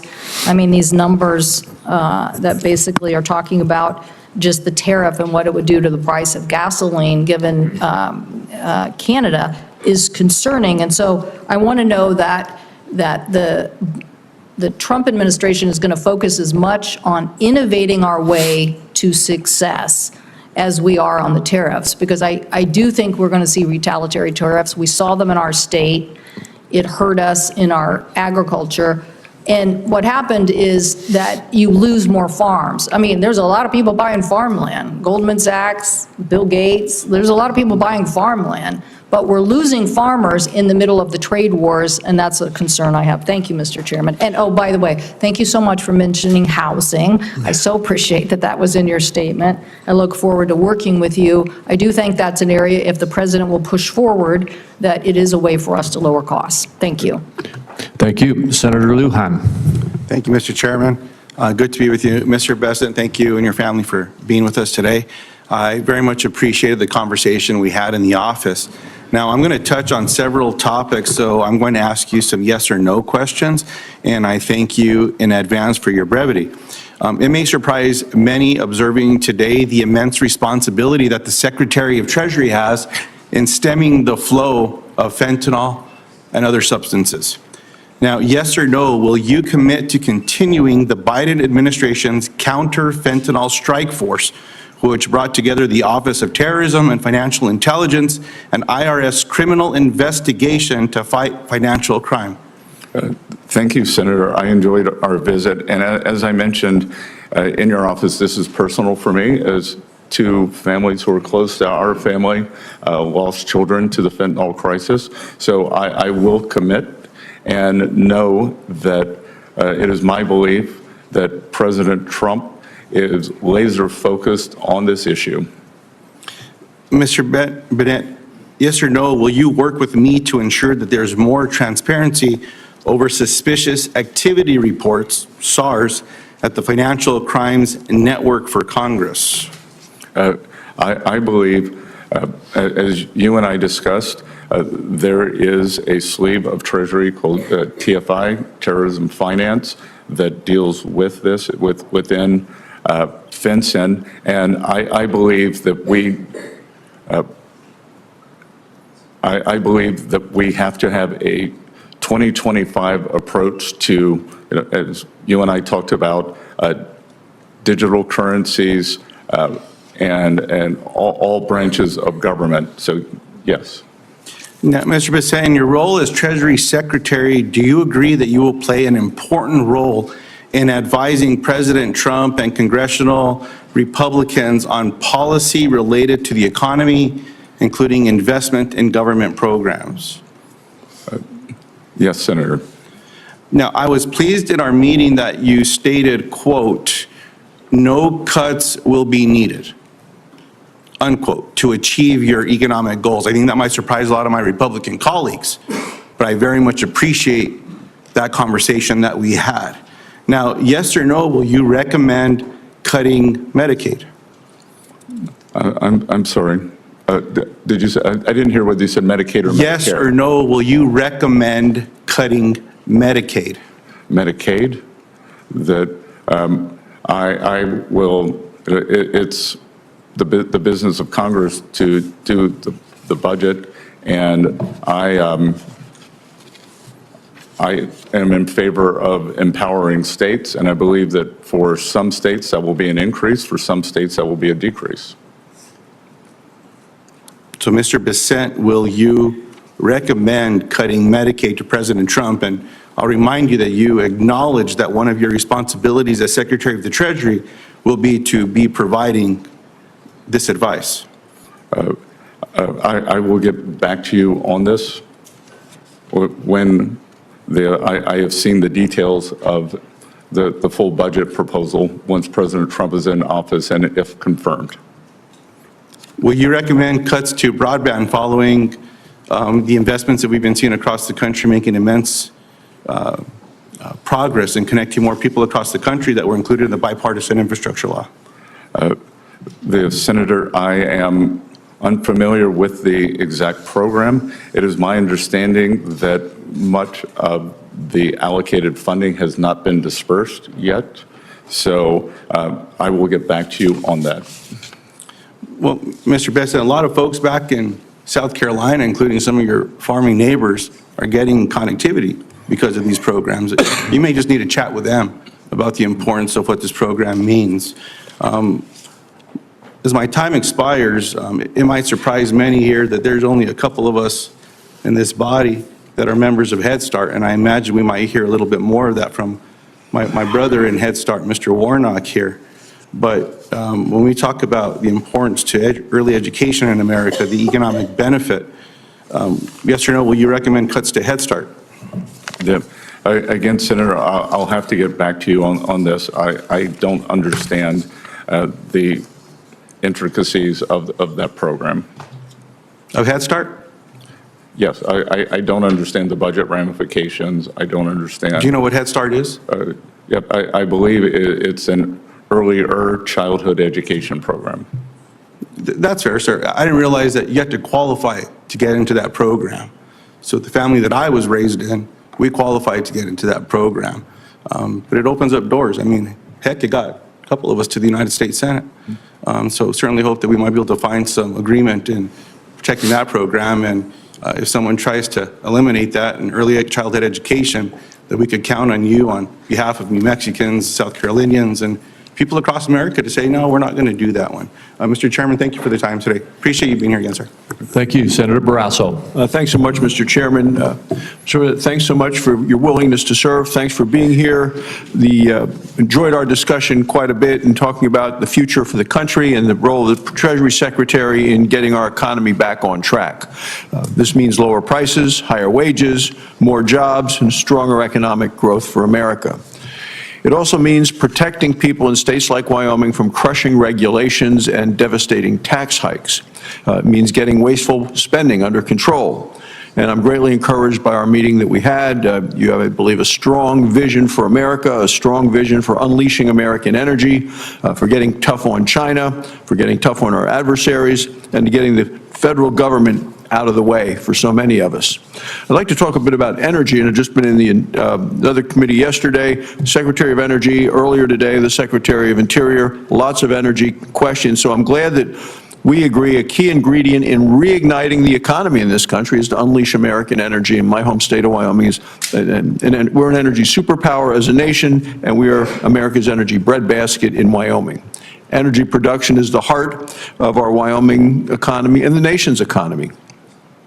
It supports workers as well as schools, infrastructure, the money that comes from that, the tax revenue. Wyoming is the least populated state, but it is the third largest net energy supplier, producing 12 times more energy than we consume. It's at the forefront of oil, natural gas, coal production, carbon capture technology, hydrogen production, many alternative sources of energy. What's happened is that energy producers in Wyoming and across the country faced a whole of government assault from the Biden administration on American energy production, taxes, crippling regulations. They've weaponized the tax code in ways that are just unthinkable to me against conventional American energy production. The things that Joe Biden signed into law just made things worse, but the good news is with you there, with President Trump in the White House, things are about to change. So you've talked extensively about boosting American energy production. What role do you see yourself playing as Treasury Secretary in making sure we become American energy dominant and in terms of energy security as well? Senator Barrasso, I very much enjoyed our meeting and wide-ranging discussion, and my family and I had a fantastic vacation in Wyoming this summer. That in terms of within the potential Trump administration, I'm sure you've heard it from Secretary-designate Wright and Burgum, we refer to as energy dominance. And energy dominance, one of the reasons that I believe we have not been able to apply as muscular sanctions against the Russian Federation, or unwilling, was because the supply of energy was constrained in the U.S. So the same with the terrorist regime in Iran. So I would view that as we can raise U.S. production, we would squeeze down the bad actors, especially Iran. I think I'm right, maybe not in the exact numbers, but in order of magnitude. I believe Iran was down to 100,000 barrels of oil exports when President Trump left office. I believe that they are now exporting in excess, or approximately 1.7 million. So through sanctions policy, I believe that we can, again, as I like to say, make Iran poor again. Not the Iranian people, the government, and then at the same time, they have our domestic producers push that up with the highest energy standards in the world. Yeah, we're the best, we do it, we're the best stewards of the land, and I agree. And what we've also seen, as you mentioned, with Iran increasing the sales, they're selling it to China. China is buying at a discount, so they're getting cheap energy. Iran is getting tanker loads of cash back, essentially, and they're using that money for terrorism. So in terms of our own national security. I have one last question in my time remaining, and this has to do with the Tax Cuts and Jobs Act that we passed in 2017. If that were to expire, we're talking about a massive tax hike of over $4 trillion. What would that kind of a tax hike mean for small businesses, for job creators, as well as our global competitiveness, if all of a sudden we put the heavy wet blanket of a $4 trillion tax increase on our nation? Senator, I think it would be devastating. That is, especially for small businesses. One of the things that, as someone who came from a very small town, lived in New York with a very big town, and came back to a small town, I believe Wall Street has done great the past few years, and that Main Street has suffered. I think it's Main Street's time. Wall Street can continue to do well, maybe not as well, and it's time to have a Main Street small business-led recovery led by small banks, regional banks, as I call it, reprivatizing the economy. And as I said earlier, we've seen since November 15th, since President Trump's election, we have seen the biggest jump in the history of the Small Business Confidence Index. Thank you, Mr. Chairman. Thank you, Senator Tillis. Thank you, Mr. Chair. Mr. Bessent, thank you for being here and time in the office, and congratulations to you, your spouse, John, and your children, I think Cole and Caroline. He's doing a great job. I leaned over to Senator Johnson, and when you were being attacked on by one of my colleagues on the other side of the aisle, it says the guy looks like he's got a heart rate of 40. You're very composed, and thank you for staying on the facts and demonstrating all the knowledge you possess. When I wasn't here, someone put into question your viability as a nominee because of a lack of public service, which I find interesting. Sometimes I think we have too much public service in people's background here, not real-world business experience.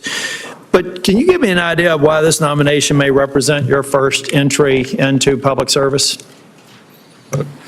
Yes, Senator Tillis, and again, as an adjacent state and someone who's a homeowner in North Carolina, I appreciated our conversation in your office. Look, I have been in public service, just not in the government. When I lived in New York, I was a strong supporter of a charter school called Harlem Children's Zone, which takes the young residents in a multi-block, gigantic block, keeps getting bigger area of Harlem, and takes them from cradle through high school. But I have found that my service, anyone can write a check, or anyone that with my means can write a check. What has been fulfilling for me is mentoring many of these young people. I'm still in touch with them today. I was also a trustee for Rockefeller University, one of the great research universities in the world. I was on the executive committee and the chaired the investment committee. But sitting here today is especially meaningful for me because this is my third try at public service. In 1979, when I was 17 years old, I wanted to fight for my country. My father had just experienced extreme financial difficulties. I wanted to attend the U.S. Naval Academy. I was offered by our congressman in the 6th District of South Carolina an appointment, but was unable to take that appointment because of my sexual preference.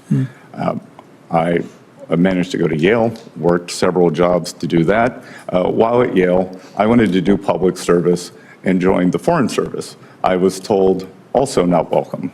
So sitting here today is my third attempt at public service, and I sit here knowing that President Trump chose me because he believes I'm the best candidate, not because of my sexual preference, not because Treasury secretaries with green eyes do better, and I think it is a tribute to President Trump that he looks at people as people. I agree, and I appreciate that answer. I'm going to go into a lightning round here. First off, this is the Joint Committee on Taxation distributional analysis of what happens to the various socioeconomic strata if we don't manage to pass the jobs and tax cut extension without objection. Without objection. Senator Johnson does big foam boards. I do handouts. I'm handing this to all of my Republican colleagues right now saying if we fail to extend the Jobs and Tax Cuts Act, we're going to own a fiscal crisis for people in middle America. 93 million people will be affected in terms of an added tax burden if we fail to pass an extension of TCJA. Now, the last time I checked, there are not 93 million rich people in this country. There are people who struggled like you did when you were a kid and like I did when I was a kid, who had to work themselves through college. And every time we had some well-intentioned program from government to make things better for me, it made it harder for me to dig myself out of the economic situation I was born into. So the facts are stubborn things. This tells us what happens if we fail to pass the jobs and tax cuts. And it doesn't even get to the impact that I had. It turns out at that very table, Jelly Roll was here for a finance committee hearing. He lived in the same trailer park that I did 20 years later, and South Nashville, Tennessee. And what I found interesting in my own family is we were right on the economic edge. Every time government had some well-intentioned program to tax the rich, I went from a house to a trailer park.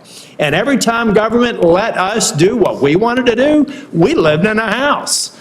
I'm a living example, and I'm sure Ben Ray Lujan, some other people have had those experiences. You got to go back and look historically at when people like me and people like you had real opportunities. I look forward to supporting your nomination, and Mr. Chair, I'm going to support some. I'm going to send some questions for the record, but it's just to reinforce the message that Republicans have to deliver. And anyone who says that we should not is advocating for a $5 trillion tax increase that will hurt the people who are on the economic edge worse than anybody else. Thank you, Mr. Chairman. Thank you. Senator Warnock. Thank you, Chairman Crapo. I'm grateful and honored to be joining this committee. I look forward to working with you and Ranking Member Wyden to ensure our tax code supports working families, to protect Social Security, Medicare, Medicaid, and to promote trade policies that work for Georgia businesses and that boost our economy. Mr. Bessent, good morning and good to see you again. I enjoyed our conversation earlier this week, and in that conversation, you outlined ambitious goals for the federal government and deficit reduction. I'd like to follow up on our discussion about your economic plan. According to a new report from the Tax Policy Center, the largest tax cuts from extending the Trump tax bill would go to those with the highest income, especially those in the top 1%, making more than $1 million per year. In fact, the top 1% of owners will take home roughly 1/4 of the benefits of the law, and the top 5% will get almost half of that. Do you believe that the wealthiest 1% of Americans deserve or need an additional tax cut? Senator Warnock, I greatly enjoyed visiting with you. I think probably a better way to look at it is on a percentage basis. And when I think about the distributional aspects of the Tax Cuts and Job Act, that most of the benefits accrued for the working and middle people as opposed to the upper ends. In absolute dollars, as you just read, that is correct, but I think it's important to look at it in percentage terms. So you believe that the tax cut that provided 1/4 of the benefits of the law to the top 1% and top 5% getting almost 1/2 actually benefited those at the bottom more than it did those at the top? Is that your testimony? I believe that in 2018, 2019, that the households in the bottom 50% of income earners, the wealth increase for those households was three times higher than the wealth increase for the top 10% of Americans. So we should continue to move in that direction and give more tax cuts to those at the highest. You have talked about high deficits as a national defense problem, and I agree with that. I think we need to be fiscally responsible. We need to work to close the deficit and bring the national debt under control. In 2013, Congress extended the Bush tax cuts for everyone except those making more than $400,000 a year. This bipartisan decision saved the Treasury $600 billion, helping to narrow the deficit. Do you agree that ending the tax cuts for those making more than $400,000 would help close the deficit and reduce our national debt?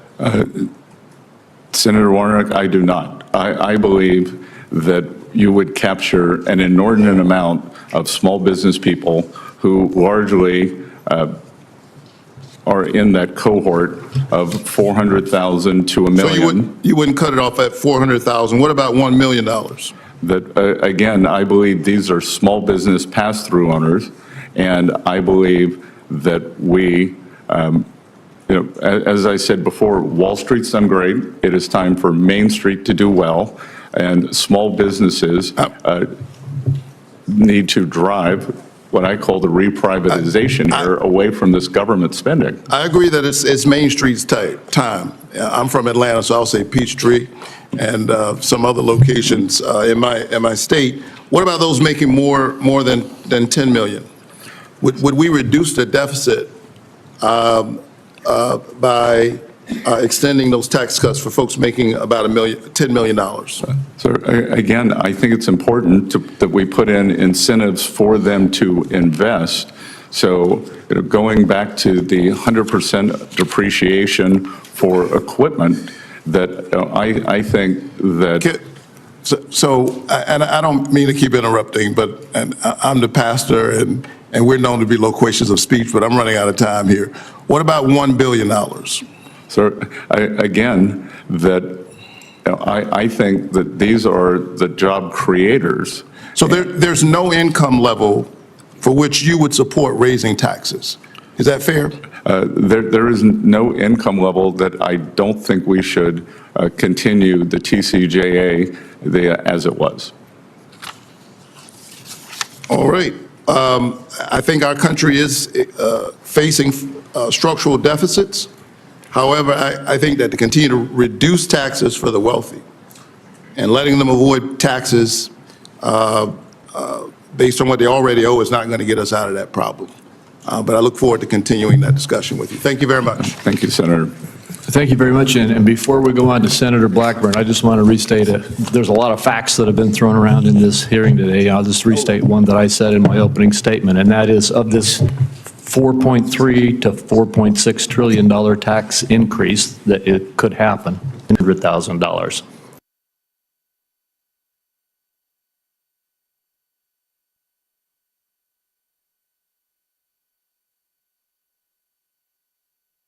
That is simple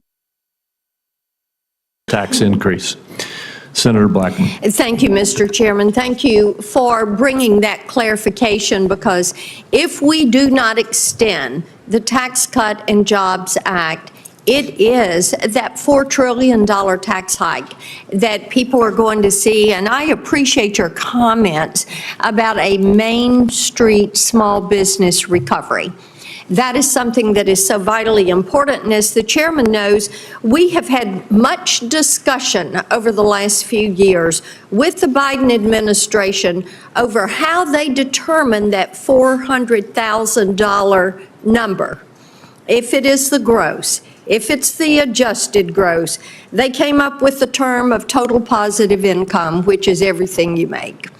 And we know that the Biden administration approach on this would be a killer for Main Street businesses. We know that 199A is vital to them, and they need to see that in the Trump tax cuts and in that permanent, so that we can have that Main Street small business recovery and revival. I appreciate that, and I appreciate that President Trump has nominated you for Treasury Secretary, because you are sensitive to that and what your work means to Main Street and to individuals, and getting the IRS under control and looking at some of these provisions that are going to be in front of you. So we appreciate that you would come back a third time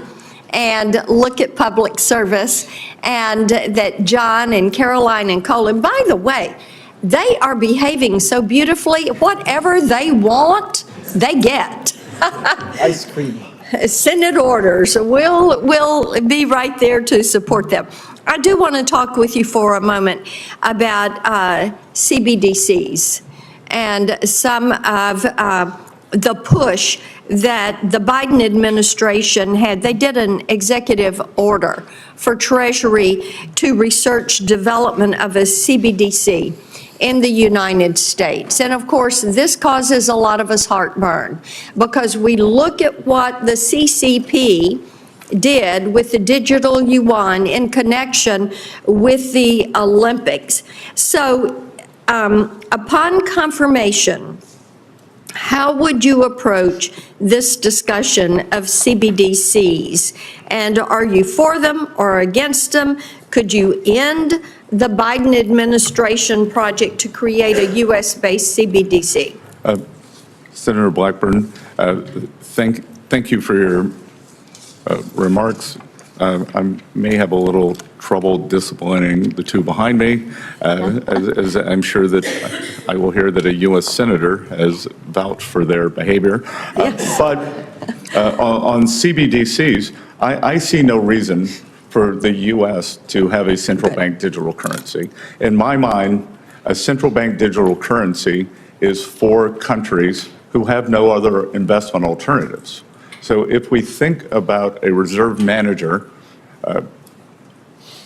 a high surplus country, whether it's Saudi Arabia, Singapore, who ends up with, call the Chinese currency whatever you want, the yuan, the RMB. Yeah. If you own that currency, you have to have something to invest in. That there's very little to invest in if you want to hold the currency. You could own Chinese government bonds, which don't yield So very your much. view of that would be a negative view? Well, I view that many of these countries are doing it out of necessity, whereas Yeah. the U.S., if you hold U.S. dollars, you could hold a variety of Absolutely. very secure U.S. Yeah. assets. I appreciate that. I appreciate your comments earlier to Senator Barrasso about the Pillar 2 negotiations. This is something that we would be well-served to extract ourselves from this. Currently, the preliminary data that we have, 40%, right at 40% of the total Pillar 2 tax burden is on us. And China, of course, has found a way to exempt themselves from this. So that is in need of a revisit, and I look forward to you doing that and standing with our companies. I want to get, and this I think you can just submit to me in writing, Advanced Persistent Threat, APT, which is China. They were able to override Chinese Communist Party at work again. And this is, we found this out after finding out from the Treasury Inspector General that 2,800 IRS employees still had TikTok on their government devices. If confirmed, and when confirmed, will you take steps to improve Treasury security systems? Senator Blackburn, one of the earlier questions was, what policies of the current Treasury Secretary do you disagree with? And as you noted, the December 8th hack into Treasury was via a work-from-home system. Yeah. So I, as Treasury Secretary, have confirmed plan to be in the office every day that I'm in Washington, D.C., and I expect all the other employees to do that too. Thank you. And I think it's a matter of national security for everyone to be at 1500 Pennsylvania Avenue. Thank you. Thank you. Is well received. We Thank you, need to Mr. move Chairman. on. Senator Welch. Thank you. Thank you very much, Mr. Chairman. It's delightful to be a new member of the committee. I look forward to working with you and all our colleagues. Mr. Bessent, thank you so much for your visit yesterday, and welcome to your family. As we discussed, the situation for a lot of Vermonters who work incredibly hard is very tough. Vermont actually has one of the widest, if not the widest, gap between what people can earn and what their expenses are. So it's tough at the end of the month to pay all the bills, the grocery bills, the healthcare bills, all of these things. And we're talking, in a way, abstractly about this tax plan. And the reality for most folks in this country is that for the past 40 years, working Americans have actually had a pay cut, not a pay increase. And my hope is that whatever tax policy we have is going to start with a commitment to making lives better for the Main Street folks that you mentioned, and I'm glad that you did.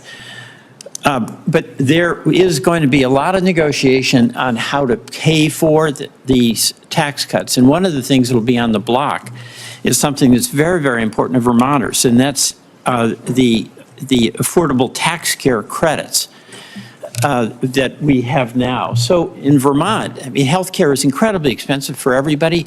But if we have, just as an example, an electrician in Bennington, Vermont, who's making $67,000 a year, with the tax credits that are set to expire, that family would have a $700 a month increase in their health care bill. That's going to hammer them. It's like $9,000. So my question to you is, in putting together this tax proposal, where you are going to have to be making recommendations about how to pay for it, will we continue to provide this help to Vermonters, like this electrician in Brattleboro, so that he doesn't get hammered on health care premiums going well beyond what he can afford?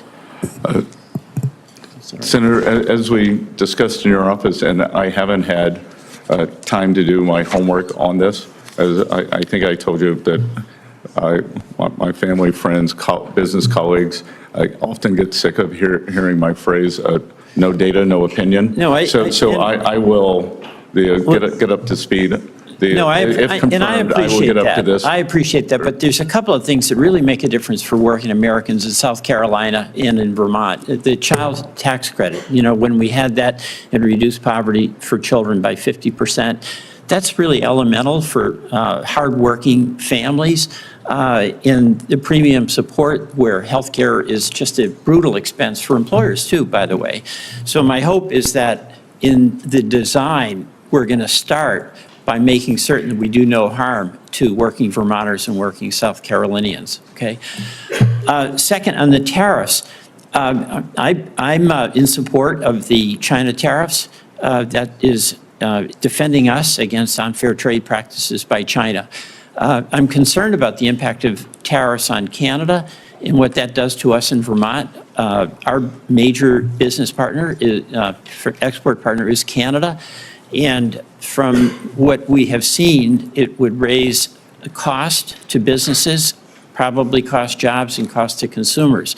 So what reassurance can we get from the Trump administration that there's going to be a do no harm policy to American consumers and Vermont workers and small businesses with a tariff policy?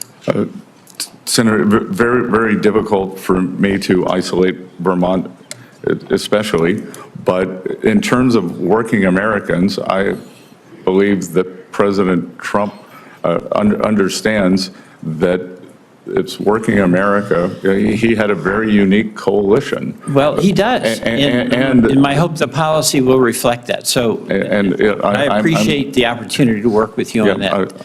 I look forward to working with you, and look, I think he understands that it's the affordability crisis. It is, and just the last thing, very little time, but we were talking about credit card rates for consumers. Credit card fees for our small businesses are the highest in the whole world, the highest in the whole world. Why can't we bring them down and pay what Europe pays? Our small businesses, it's like the second or third highest expense for them, and you'll have some impact there. But those costs on our small business, including those small, the pass-through businesses, I'd like to get them down and get your help in doing that.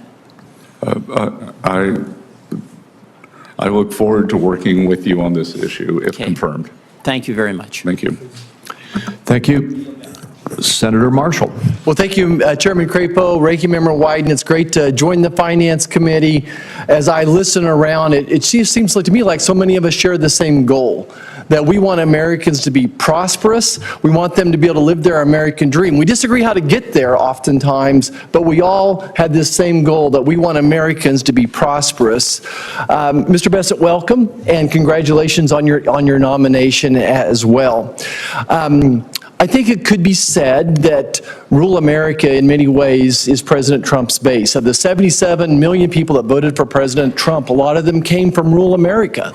In fact, I think I could argue that 90% of rural Americans voted for President Trump, and no one has suffered more these last 4 years than rural America has. So my questions may be geared up about that as this economy. What can we do to help Main Street, to help small businesses, and to help rural America? Now, everyone knows that you're a financial wizard, that you've been successful on Wall Street, but I just want to understand your commitment to small-town America. You're from a small town. I think you understand agriculture from our conversations and even some background in community banks. How important are community banks to those small towns, and what is your commitment to rural America? Well, Senator Marshall, I think I, again, may be one of the few Treasury Secretary nominees in recent period who occasionally listens to farm radio on XM on weekends. And I can tell you that after the Silicon Valley debacle, that farm radio was intensely focused on the potential loss of small and community banks. Yes. And they are important pillars for those communities. So I think examining in terms of what is the regulation, what is the supervision, that are they being unduly burdened, and that they are not able to help their communities. What are the what is the supervisory edict there? And then again, as I said earlier too, I think that China has not made good on their ag purchases for 4 years. And if confirmed, next week, I would start pushing for them to resume the purchases, and then I would conference with President Trump on whether he believes that there should be a makeup provision. Thank you. I want to stay on rural America and talk about tax credits for a second.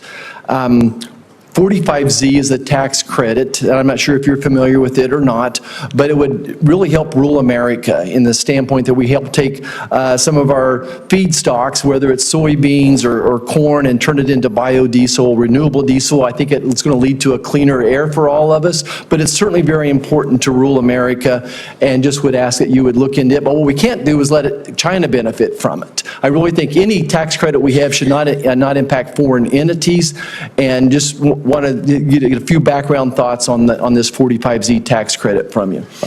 Well, as we discussed in your office, and you gave me a very good overview of how the Chinese backdoor into this program. So that's obviously unacceptable.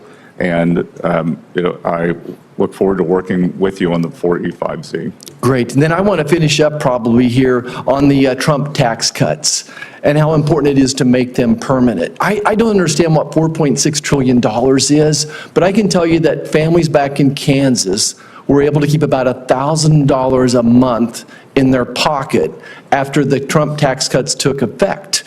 And I think that would be going forward. So if we lost these Trump tax cuts, then I would assume that those same families would be giving the federal government another $1,000. So this issue to me is vitally important to rural America to the tune of $1,000 a month. So I guess my question for you is, beyond just making the current Trump tax cuts permanent, what else would be on the menu that would help the economy as far as other tax cuts? Well, I think President Trump has talked about, and it's not specifically a rural issue, but it is something that affects the lower two quintiles of the income distribution more. No tax on tips, no tax on Social Security, no tax on overtime, and perhaps making auto loans tax deductible again. That would go a long way towards addressing this affordability crisis. So it's a great start. I hope we can come back and talk about C-Corp tax coming down as well one more time. That is permanent as it is, but I think there's opportunity there. Thank you, Chairman. It's an honor to be here. Mr. Chairman, one sentence. I very much appreciate our colleague mentioning 45Z, the clean fuels production tax credit. That is part of the clean energy tax credits that we got into law, so I look forward to working with you on it. Thank you. So let me just, Mr. Bessent, so you understand how we're going here. I know it's been a long time, and thank you for your patience. We have Senator Warren next, followed by Senator Scott, and then Senator Whitehouse. And then Senator Wyden would like to ask one more question. He gets the only extra question of the day. And then he and I will probably make a few very brief remarks in wrap up. And will be finished at that point. Senator Warren. Thank you, Mr. Chairman, and welcome, Mr. Bessent, and welcome to your family. It's good to see everyone here today. So last month, President Trump said he supports repealing the debt limit. So do I. So there we are, Donald Trump and Elizabeth Warren are singing from the same hymnal. Mr. Bessent, let's make it a trio. Do you agree with President-elect Trump that the debt limit should be repealed? Senator Warren, first of all, I enjoyed our visit in your office and appreciate the fact that when I walked in, you said, let's talk about what we have in common, our love of Cape Cod, the Red Sox, and that addressing the affordability crisis and the housing shortage. So the debt limit is a very nuanced convention. What I would like to do is get back to you and President Trump. I'd like to do a survey of market participants with this amount of debt. It's very fragile equilibrium that we sell bonds in. Mr. Bessent, forgive me for just a minute here, because this is the question about I'm not asking you whether or not we ought to increase our debt. I'm asking a very different question, and that is whether or not we should have a statute in place that says there's a debt limit that, if we don't increase the debt limit, would cause us to default. And that's not an economic analysis. In fact, let me ask you, I understand earlier you were citing the Congressional Budget Office. Have you seen the Congressional Budget Office projections of what would happen if the United States government defaulted on its debt? That is, if we hit the debt limit and just kept on going without raising it or eliminating it? Yeah, look, Senator Warren, the United States is not going to default on its debt if I'm confirmed. But I will tell you that for people who don't understand the debt limit, it might be like taking out your handbrake in your car, that you can still hit the brakes, but it's one less feature. But I thought you just said you'd never use it. So you're talking about a handbrake that appears to be there, but in fact is not connected to a braking system. It is literally never used, right? I've never pulled a handbrake going 60 miles an hour in my car. And the reason for that, I assume, is the enormous cost of a debt default. In fact, the Congressional Budget Office that I was asking you about a minute ago said that, or Moody's estimated, that a debt limit breach would cost the U.S. economy $12 trillion and cost 6 million people their jobs. I think this is the reason that President-elect Trump said that eliminating the debt limit is, quote, the smartest thing Congress could do. And I'd like for Congress to do the smartest thing, and that is eliminate the debt limit so we don't have this problem. Well, Senator Warren, I will tell you that once President Trump takes office, and if I'm confirmed, if he wants to eliminate the debt limit, I will work with him and you on that. Great, great, because I agree with President-elect Trump that the debt limit should be repealed. I note, however, right now that's not what congressional Republicans plan to do. Last month, they committed to raising the debt limit by another $1.5 trillion. So why do Republicans want to raise the debt ceiling? Because their plan is to shovel new tax cuts to billionaires, and that would increase the debt by more than $1 trillion just in the next 4-year period. During his first term, President Trump's only major legislative achievement was his 2017 tax cuts that mostly got sucked up by millionaires, billionaires, and giant corporations. Now, most of these cuts were good for only 8 years, so that Republicans who were designing them could claim that the cost was only $2 trillion. 8 years of cuts that added $2 trillion to the debt.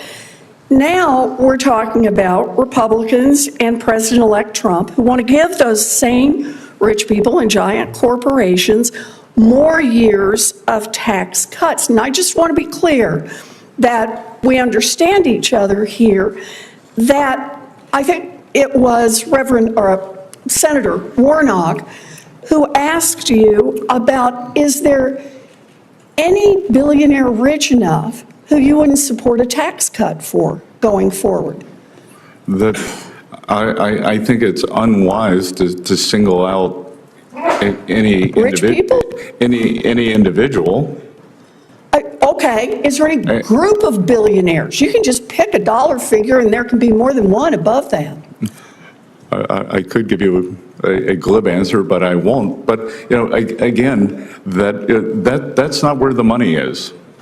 At one point when President Obama was debating Mitt Romney, the moderator said, "But sir, that would make collections go down." And he said, "Yeah, but it's about fairness." And I have to tell you, Senator Warren, I'm about collection. I understand, but I like to think that fairness is about billionaires actually paying their fair share too. Thank you, Mr. Chairman. Thank you, Senator Scott. Thank you, Mr. Chairman. Scott, welcome, or Mr. Bessent, welcome to our committee, and good to see you again, and thank you for your willingness to serve. It is certainly a sacrifice to you and your family, but I think it's actually an investment for the country. We need folks who are willing to sacrifice on behalf of a greater cause.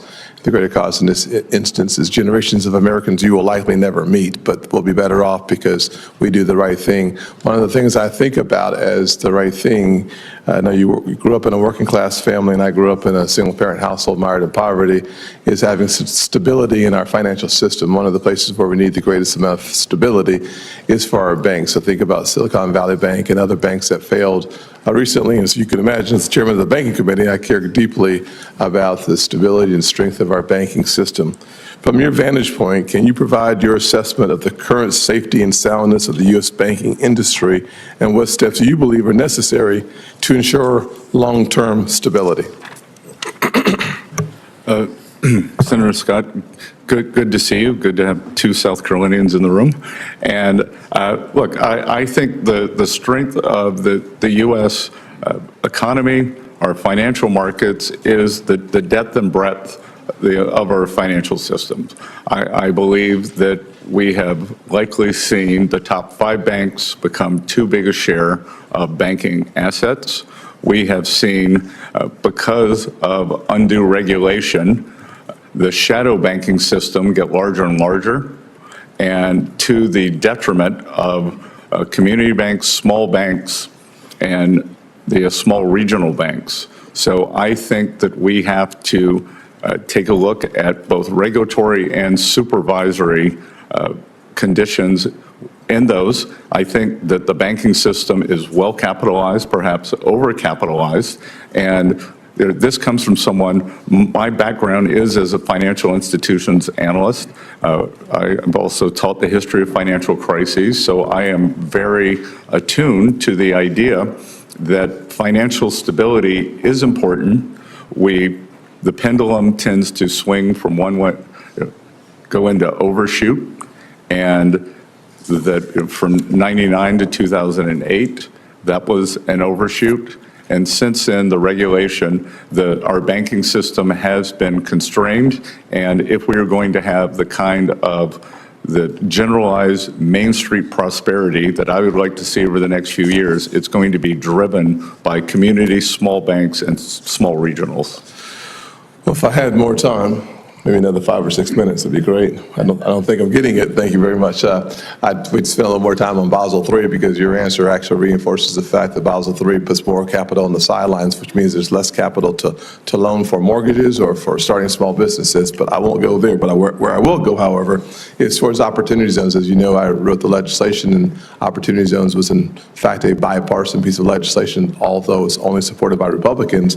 And the results of the opportunity zones has been astounding. My friends who are mayors, Democrat mayors, support it and celebrate it. My friends who are Republican governors support it and celebrate it, because the fact is simple, that $84 billion committed and invested in opportunity zones have led to real help coming into some distressed communities. It's only had less than a 5% gentrification rate, which is really important.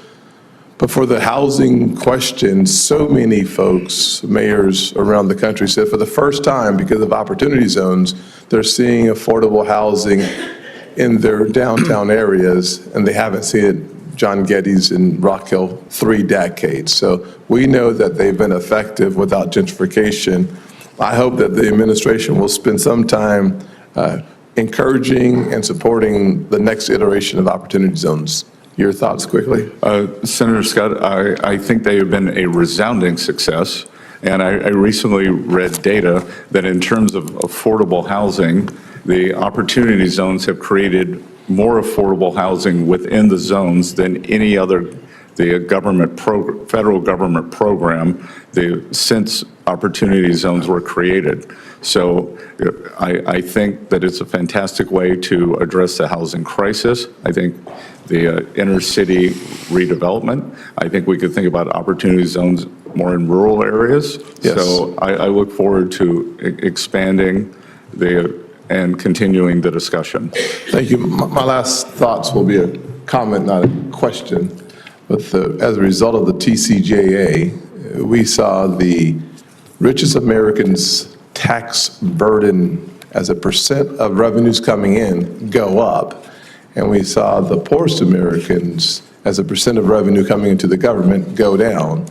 I think the easiest way to say that is to recognize that a single mother, like the one who raised me in 2017, made on average $40,000 a year. Her tax burden, her tax percent went down, her tax rate went down by 71%. That is a result of good policy being good politics. And I hope we keep our eye on the ball of helping the average American have more of their money in their pockets. Thank you. Thank you, Senator Scott. Senator Whitehouse. Thanks very much, Chairman. Welcome, Mr. Bessent. Thank you for the meeting we had in my office. I understand that colleagues have already raised the urgency of more sanctions on Russia's shadow fleet, particularly as it is sabotaging our allies' infrastructure in the Baltic, and urged that it is unfair for Chinese manufacturers to be able to underprice U.S. manufacturers by virtue of lower environmental standards. So I just want to give two big thumbs ups to both of those notions. As we talked about in my office, I think that the most immediate danger of a major economic collapse is going to come through the insurance industry. We're seeing signs of it in Florida already. The fires in LA are making it worse out in California, but it's occurring nationwide. And as we discussed, where you can't get insurance, you can't get mortgages, where you can't get mortgages, you can't sell properties at value, and that cascades, according to the chief economist of Freddie Mac, into a 2008-style massive economic recession.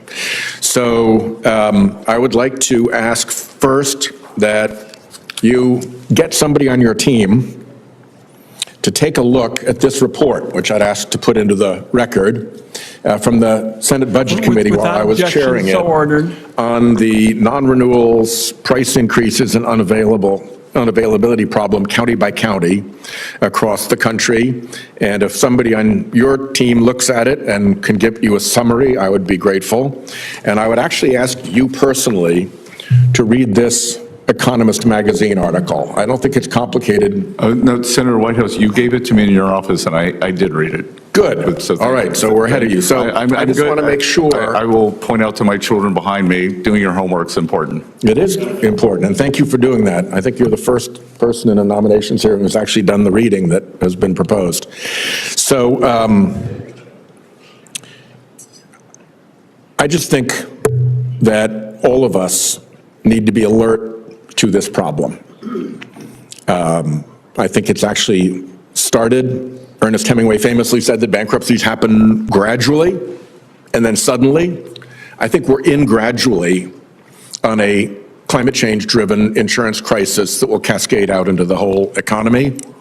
I gave my Environment Public Works colleagues a book this thick. I gave your team a similar book of all the many high-level, serious, peer-reviewed studies that have shown these economic risks. And I just don't think we're ready for it. And I think it's really important that we be ready for it. And I don't want anybody to say that they weren't warned about it. So there's my warning. Last question to you, and I'm going to be treading into an area where I don't know a thing because I just heard about this morning, and I've been the ranking member in the EPW NOMS hearing. So what I did read this morning is that the manner in which you have structured your partnership has enabled you to avoid the payment of nearly $1 million in Medicare taxes, and that the IRS has taken the position that the manner in which you structured your partnership to avoid those Medicare taxes does not actually support avoiding Medicare taxes. And it's probably more complicated of an issue than you and I are going to get through in the next 1 minute and 13 seconds. So we'll follow up with a question for the record. But I just think that when we're dealing with these massive issues of income inequality and threats to Medicare and all of the concerns that I think actually helped propel President Trump to the presidency, it would be extremely awkward if the Secretary of the Treasury were taking advantage of a supposed avoidance mechanism that the IRS, which you oversee, has determined actually doesn't produce that result. And somehow those things need to come into alignment. I don't know why. I suppose the easiest thing would be to go back and pay the Medicare taxes. But again, this is way more complicated than you and I can dispose of in the next half minute. But I do think it's important. I think it's really important to send a message as an incoming Treasury Secretary that everything you do with respect to your personal taxes aligns with IRS guidance. Senator White, thank you for the question. So it is the firm's taxes, and we are up to date on all our taxes. This matter is not by us, but it is in continuing litigation. If confirmed, I have agreed to shutter my firm, and I have also informed the ranking member and the chairman that I will provision the amount that is lower than the amount that was stated in the press release that went out last night, and I will hold that until the case makes its way through the courts. So once that seems like an attentive response to the problem, and I'm glad you respect that this actually is a problem that needs to be attended to. So thank you. Thank you. And Senator Wyden has asked if he could add one final question. You get the last one, Senator Wyden. Thank you, Mr. Chairman, and I gather that after this, at some point, you and I will have some closers. I appreciate that, and I'm going to be very short on that as well. Mr. Bessent, I want to ask about the double standard with respect to tax enforcement in America. The working person, a firefighter or a nurse or somebody who works for a wage, pays taxes with every single paycheck, and the government gets that information. And to a great extent, the ultra-wealthy can have a very different system. They can bring in this whole battery of accountants and lawyers and the like and say, you know, make sure that I don't have a lot of income this year. And then they don't have the same reporting system. And what I have always felt is that ensuring that the government, the IRS, can do tax enforcement to prevent wealthy tax cheating is absolutely crucial to limiting this double standard with respect to enforcement, where you have all this information from people who are working for a wage, and you're trying to figure out what's actually going on with lots of wealthy people. Because to me, the scam is in what's legal. I want it understood that I'm talking about people using their accountants and lawyers and this battery of people. So my question to you is, do you believe that it makes sense for the Congress to give the IRS the resources to collect taxes from people who may be cheating? And we don't even know because it's so hard to run down all this information. Do you believe it's important for the Congress to fund the IRS for that kind of enforcement? Senator Wyden, I believe that collections are very important, and I believe that the IRS, and again, I haven't been confirmed, I have had no meetings, this is all external. I believe that a large amount of it can be solved by data processing, and we are on the verge of an AI revolution.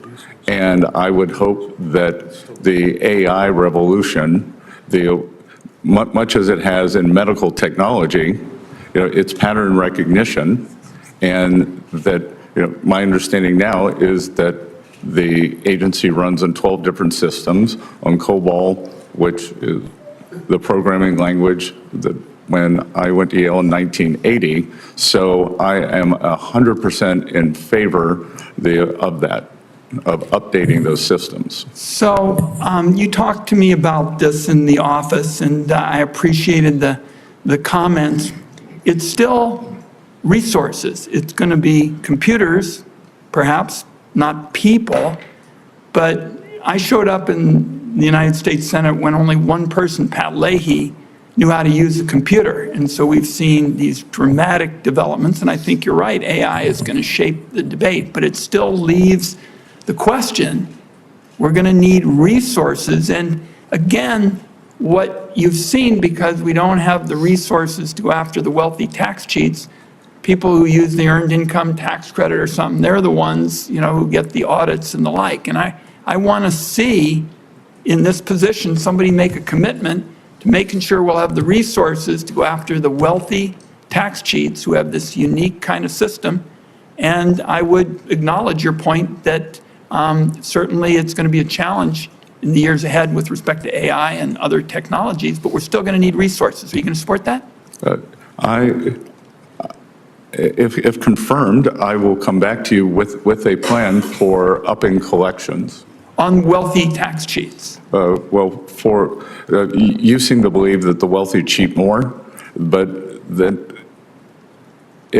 I think across the entire income spectrum. So you were saying that the wealthy have this special cachet, and if there is some large mother lode there, then to figure out how to crack that, whether it's through AI or some other means, that I will commit to coming back to you. Well, let me tell you why it's so important. Former IRS Commissioner Rettig, who was President-elect Trump's last IRS commissioner, testified here that the IRS needed additional multi-year funding because it was, quote, outgunned when it came to auditing wealthy individuals and large corporations. So the view that I have stated today is not just one that I offer, but a former Trump appointee said specifically that the agency was outgunned with respect to resources. So you've indicated that you'll continue the discussion. It's an important one. Thank you, Mr. Chairman. Good. Well, thank you. And why don't you go ahead with any closing remarks you'd like to make right now, and then I will wrap it up. I'm going to spare everybody, and especially the nominee, a filibuster. It's been a long morning. And Mr. Bessent, we started off with your confirming that you're going to protect taxpayers' ability to file their taxes for free directly with the IRS. I think that's constructive, because I think when it works for a second straight year, we're going to begin to join the rest of the Western industrialized world in making sure that our people have a chance to have a system that works for them, that empowers them if they choose it.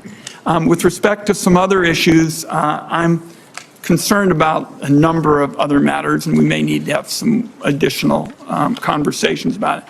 What concerned me was your response to my question about